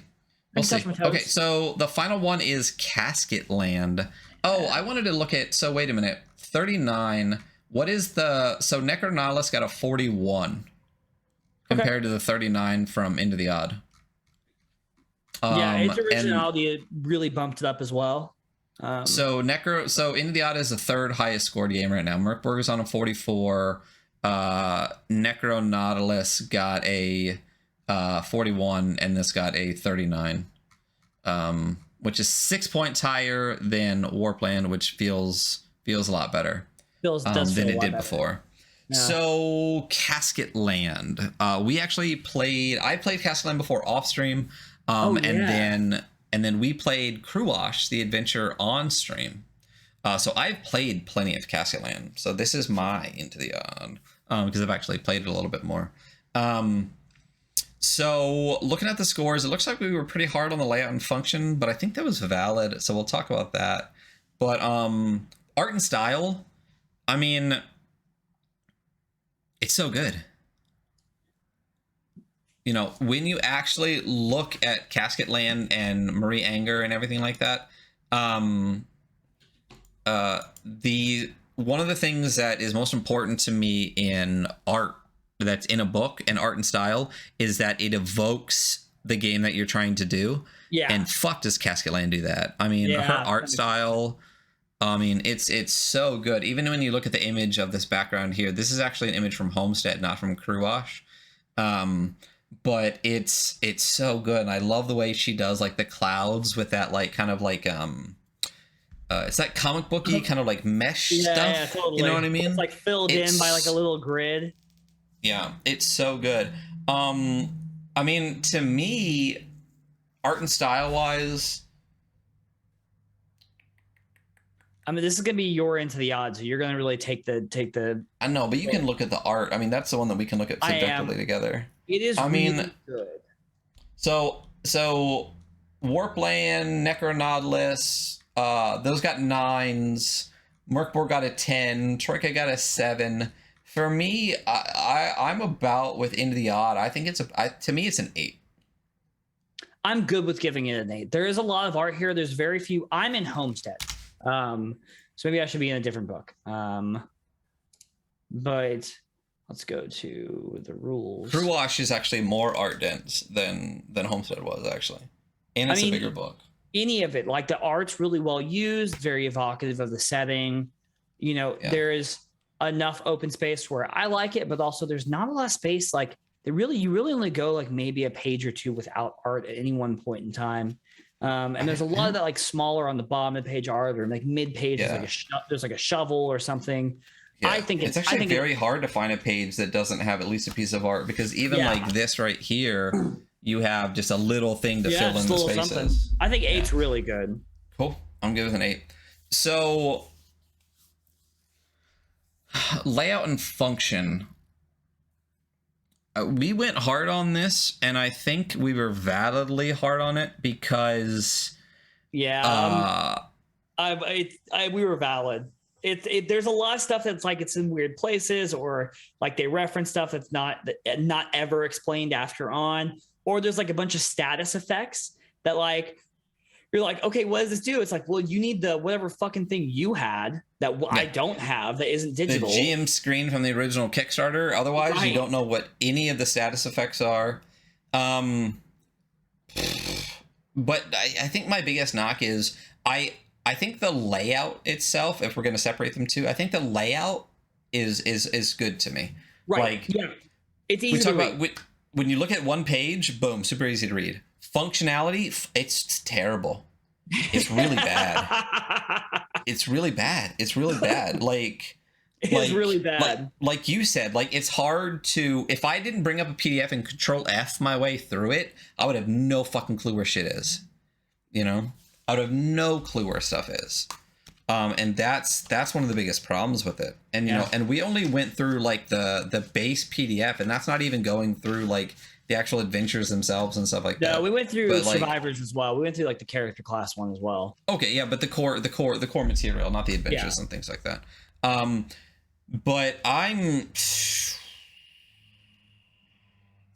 the survivors are good. I mean, no. I think that the functionality, like it's so hard to find stuff isn't there, or stuff is referenced and never brought up again, and it's so out of order. And it's that is like such a fucking, the fact that you would reference something in your book and I can't find it after that is such a fucking huge deal. Yeah I'm at a 4 for this. I'm at a 4 for this as well. Okay. So yeah, again, the art's great, and again, the layout I think looks really good. The pages look really good. They're super clean, super easy to read, but it's so hard to pull the information out that you need. Yeah. And that's literally the whhole point of the layout and function. Yeah, it's cool that you and the rest of the Adventure Archive, which I guess I'm part of now, are like really experienced with games, because we can take something like this, because there is a nugget of great in this, you know, and we can make this a lot of fun. But like, if you're listening to this show right now and you're like, hey, I don't play that many games, or I'm trying to pick up a new game, like what's good for me to pick up? Like, don't do this one, because it's hard to find stuff and you'll be confused, and that'll make the game less fun for you. Yeah, I don't disagree with that at all. I mean, I'm not necessarily going to say don't play this game. I think that if you've never played, I think the problem with this game is I feel like it is written with the assumption that you've already played Powered by the Apocalypse. Right. Yeah. I super agree. Yeah. And if you have, then you can play the game just fine. But I feel like it should have a couple extra pages of a little bit more explainer for those that haven't. And that's one of the reasons we gave it a knock before too, was that it could benefit from 3 or 4 extra pages worth of content, just explaining some of the stuff that's not there. So, rule set and crunch. So the way we originally gave this a 3, it's average, right? It's not her system. It's slightly adapted. It's a straight up Powered by the Apocalypse game. But there's some things that she adapted and tweaked into it, like the infection mechanic, the water mechanic, a lot of those kind of things. And to me, what's interesting is those are the best parts. Those are, by far they are the best parts. Yeah. the infection mechanic is like one of my favorite fucking things ever. And then in the Cruash adventure with the water and the broom and what you have to roll and stuff like that. I also love just how brutal the game is. Like you can literally just like if you get infected with like broom or whatever, you literally roll to see how many actions you get before you just are you succumb and you die. I remember that we rolled on those tables. So so and the tables are cool. You know, yeah, they're really well done. Yeah. I don't think this deserves a 5. I do think so. Here's the thing. When we rate this, we talked about if you use another rule system, it's how well you have adapted that rule system to fit the game that you're creating. Right. I think she adapts it pretty well. I don't think that she explains it as well as it could, but that's not what we're talking about here. Yes. I think she adapts the rule set really well. I think this rule set felt really good when playing Casket Land. I love the 2d6 like partial success system. It's what we do in Victory Basic. It just feels good. And as a DM, it's fun because that improv level that comes into it, it's so much fun. So, again, I think she adapts it well, and I think the parts that she adds to it are good. The fact that it isn't explained very well, though, is a knock away from rule set and crunch. You think that's rule set and crunch, or you think that's a function? I think that's a function issue. Maybe a smidge of both. I think I think it has its feet in both. Okay, because to me, crunch, I feel like crunch is good on this. I feel like crunch is good on this in that it is the appropriate amount of rules needed. They just need to be explained a little bit better. Yeah, they just need to be explained a little bit better. I think this suffers similar but different kind of to Warpland, where like Warpland, you have the information, but it's hard to pull that information out of what's written. And I feel like Casket Land is more like you don't have all the information that you need sometimes. Right. So what did we? Okay, I can't look at that score again. I think this is higher than a 5. Do you think it's all the way to a 7? No, I think it's a 6. I think it's a 6. I think it's a 6. I think it's a 6. I think she, again, the way that she adapted Powered by the Apocalypse, I think she did well, and I think the little things that she added boosted up. And I think with a couple extra pages explaining Powered by the Apocalypse a little bit more, this could easily be a 7. Yeah. But I think that's probably fair. That little bit of loss of kind of information you kind of need, you can work without, but you can't, drops it back down. So yeah. Originality, we originally gave this a 5. Now that I'm looking at it, we've gone through the 10 scores so much, I'm like, damn, we really been hard on this. It's only a 5, but no, we're working through it. Originality wise, man, name me another bleak occult, like post-apocalyptic Dust Bowl RPG. And that's the thing is, like, there's a bunch of other Westerns, but this is a very original take. And, like, it feels really original and it feels fresh and it doesn't feel super derivative of anything. It definitely takes inspiration. But, I mean, I really like the originality on this. I would say the originality's up there. It's in the top, the higher end, you know? I don't disagree with that whatsoever. I think it's way near the top, too, because, again, like you just said, yeah, there's plenty of Western games, but there's not one that's got this, like, Western Gothic, God, she just got this. I feel like she got the Survivor so good. Like when you pick up like the barber being kind of your healer, like fits so well because he used to bleed people and all that kind of stuff. And then like the way that she wrote like the barback with finding water and stuff. I mean, I feel like she really killed. Seriously, this game would crush it with just somewhat like a really dedicated editor, and like I said, maybe like 5 more pages in the rule set, and this game would freaking kill it. But we're not talking about that. Originality wise, gosh, what else is really up there? Warpland's an 8. Into the Odd is an 8. Troika's a 7. Murkborg is a 9. I don't think it's a Murkborg. It's definitely not a Murkborg. It's definitely, to me, I think it's at least up there with Into the Odd and like Warpland and stuff, you know? I mean, Necronalis is a 10. There's nothing else, and Murkborg's a 9. To me, if it's not Necronalis, which it's not, and it's not Murkborg, which it's not, it's an 8. I think it's an 8. I'm okay giving it an 8. I think it is very original in a lot of ways, and I think the setting's really enjoyable. Cool. And the price, we immediately have to give it a 10. So there's no need to fucking. It's free. You can just play it for free. Like, you can download all the PDFs for free. Like, yeah, it doesn't have to, and that's all of it. Like, that's all of it. Are the PDFs entirely?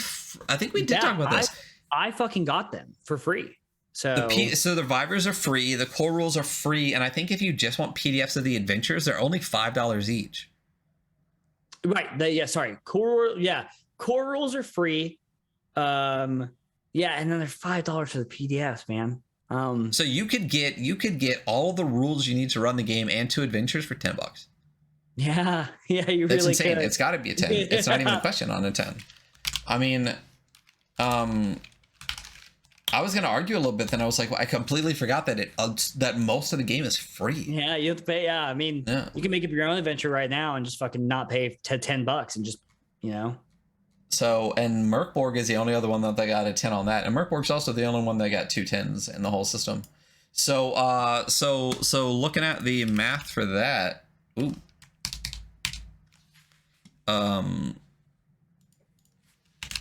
36. We got 8 plus 4 plus 6 plus 36 plus 10. 36?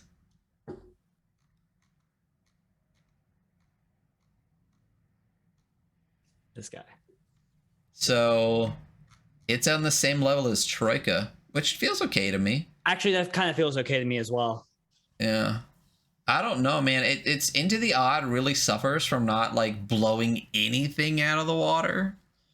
Well, it's got an 8 for fucking almost everything. It's great at almost everything. It's just got nothing. Right. That's what I'm saying. There's no. It's. Is it one of the only ones that didn't get a 10? No. Warplane only got a 9. Well, Lancer's our lowest one, and it's pretty average book. It's pretty average across the board. But Lancer and Warpland, or Lancer and Into the Odd, are the only ones that didn't get a 9 or a 10. And that drops, 2-3 points off the whole thing. And I feel good about how these were scored, so I'm okay with that. Yeah. What's interesting is if all you do is look at the final score, you're gonna have a very different understanding of the way the rules are scored versus if you actually look at the individual scores. Because if you look at Cascalan with a 36, it's a very different game than Into the Odd at a 39. But Into the Odd is still above, still a higher score than Cascalan's, which I think is appropriate. No, it is. But if you go 8, 8, 8, 8, 8, 7 versus 8, 4, 6, 8, 10, you know what I mean? A lot of these games are saved by 1 or 2 scores that are just fucking blowing it out. But at the end of the day, I would still rather play an 8, 8, 8, 8, 7 than a 9, 6, 4, 8, 6. You know what I mean? So I do. So let's just for the hell of it, let's run the averages real quick and just see what it looks like if we score them by average. Okay. I'll read them to you, and do you want to just write it down? Yeah, I'm gonna let's do this. I'm gonna go docs.new. Okay, MB Murkborg. What is the score for Murkborg overall? It's a 44 overall. 44. We have 5 different scores, right? Yeah. Okay. Do you want me to give them to you as I'm going, or you want me to just tell you at the end? For what? For the average score of each of them. So that gives Murkborg. We'll do it one by one. 8.8 is Murkborg's score at the average. Yeah, because all you have to do is divide the final number by 5, huh? Yes. Yeah. Because we're not doing a mean. Mean would be very different. The mean of the 5 scores would be very different than the average. Maybe the mean would even make more sense. So 8.5 is what you said? 8.8. 8.8. Okay. Which would give it an 88 overall if you multiply by 10. Troika has a 36. Troika has a 36. I'm doing the math as we're going. Sorry. Okay. Troika's got 7.2. 72. Okay. Lancer has a 31. Sorry, you said 31? Yep. It's a 6.2. I don't think we need to 62. multiply them by 10. Like, it can just be a fucking incremental. In my head, 62 makes more sense than 6.2. Nerd. Necronalis is a 41.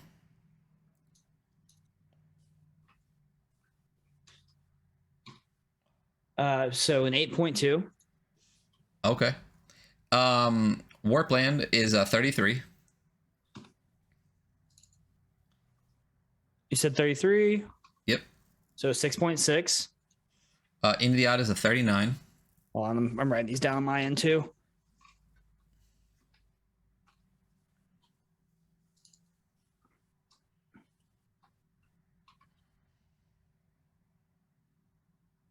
So that's a 7.8.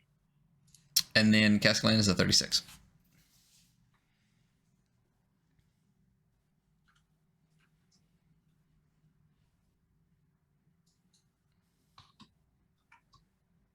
$7.2. Okay, so multiply them by 10 because that's how my brain works, and give them to me best to worst. Okay, our best, not shocking here, is Murkborg with an 88. Okay. Second place now is Into the Odd with a 78. Oh, I'm sorry, I'm sorry. Necronalis with an 82.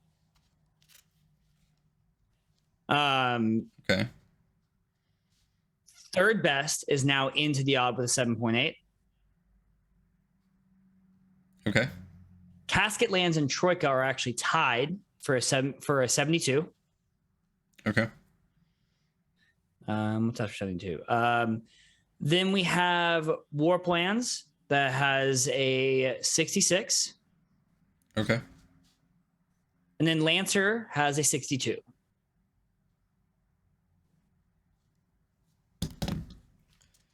You know, we did a lot of complicated math to just multiply this number by 2. Listen here. I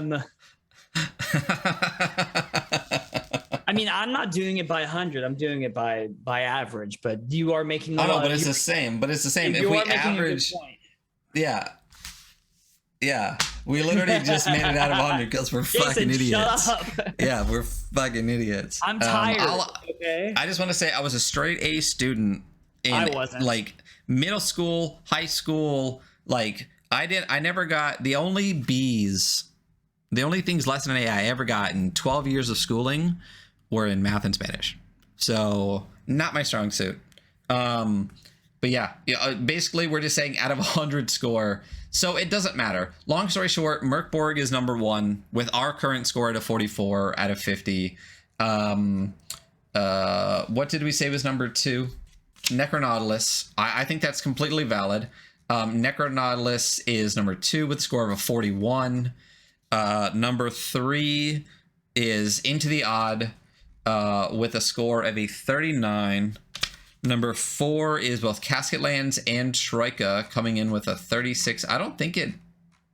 Nope, it kept the order. Casket Land and Troika, did get a 36.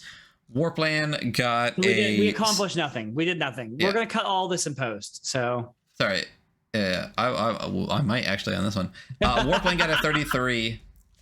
And I started reading at the numbers halfway through the other ways. I'm also tired, guys. And Lancer got a 62.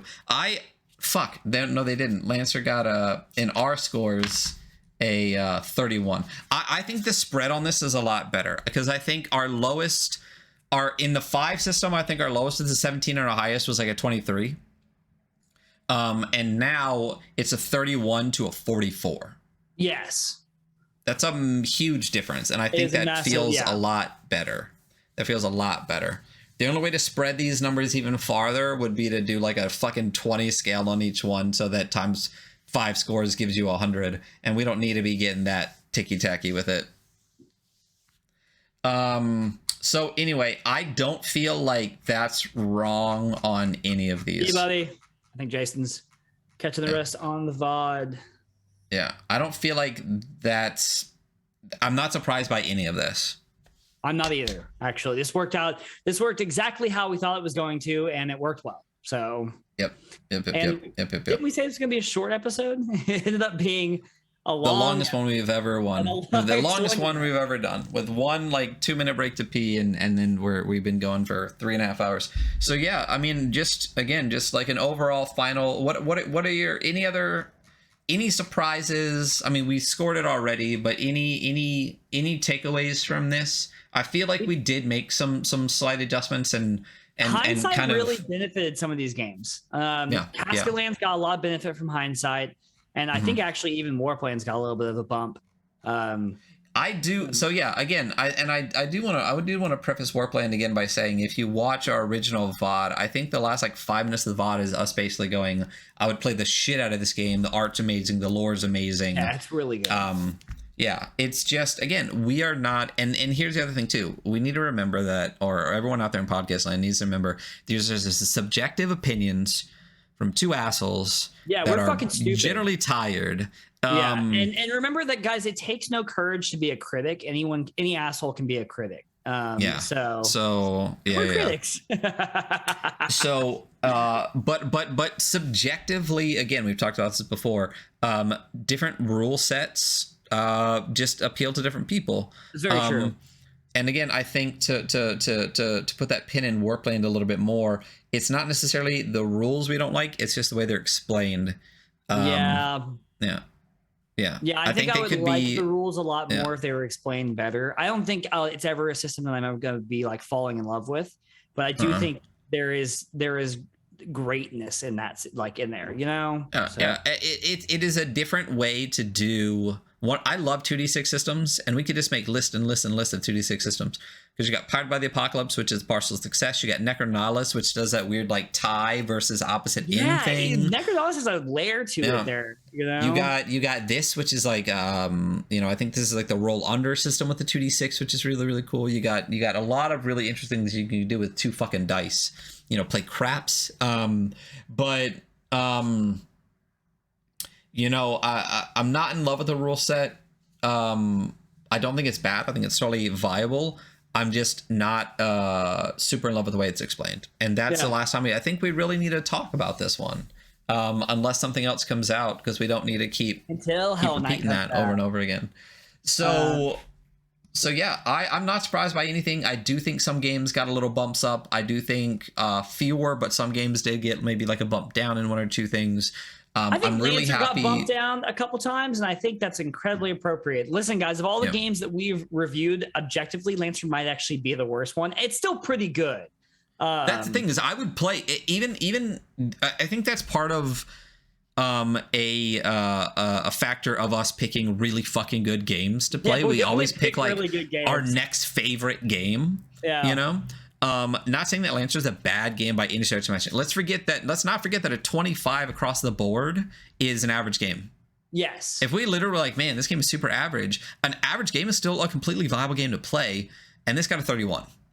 You know what I mean? So I would play the shit out of Lancer. I would love to do some mech combat. So just because it's the lowest scored game that we've reviewed so far does not mean it is a bad game by any stretch of the imagination. I think the mechanics are good. I think the art is fantastic. So yeah. That's where we're at. So currently our list of 10s that, again, I thought we were going to have so few of them.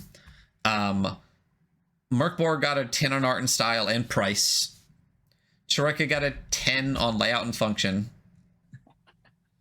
Necronalis got a 10 on shit for 10s. Yeah. Necronalis got a 10 on originality. And Cascaland also got a 10 on price because the game is fucking free. Yeah, because it's free. Or it's $10 for 2 adventures, you know? Yeah. So yeah, I'm actually not surprised by that. I did not remember that Cascaland was so inexpensive. Yeah. But I knew Necronalis was gonna be our 10 for originality. I knew Troika was gonna be our 10 on rule set, and I knew Murkborg was gonna be our 10 on art and style. So Anyway, we've been dragging this out for like 15 minutes talking about this. So why don't we go ahead and wrap up for today? This is fun. I'm really, really glad we did this. Yeah, this is a good. This was good. You know. Yeah. Maybe in the future, even if we don't do a re-review episode, maybe like every 10 or 15 games or something like that, we can do a sit down and just like a revisit, like a marinade. And we won't do it like this. We might actually plan it out beforehand instead of just doing it live and be like, hey guys, this is like we're 20 more games in, and here's just some of the scores that we decided to bump after kind of diving deeper. So well, especially letting them marinate, because again, we proved that hindsight can tweak the games a little bit, but also we review some of these games and haven't played any of them. Yeah, that's true. I mean, hindsight didn't change into the odd. It actually dropped it down by 1 point.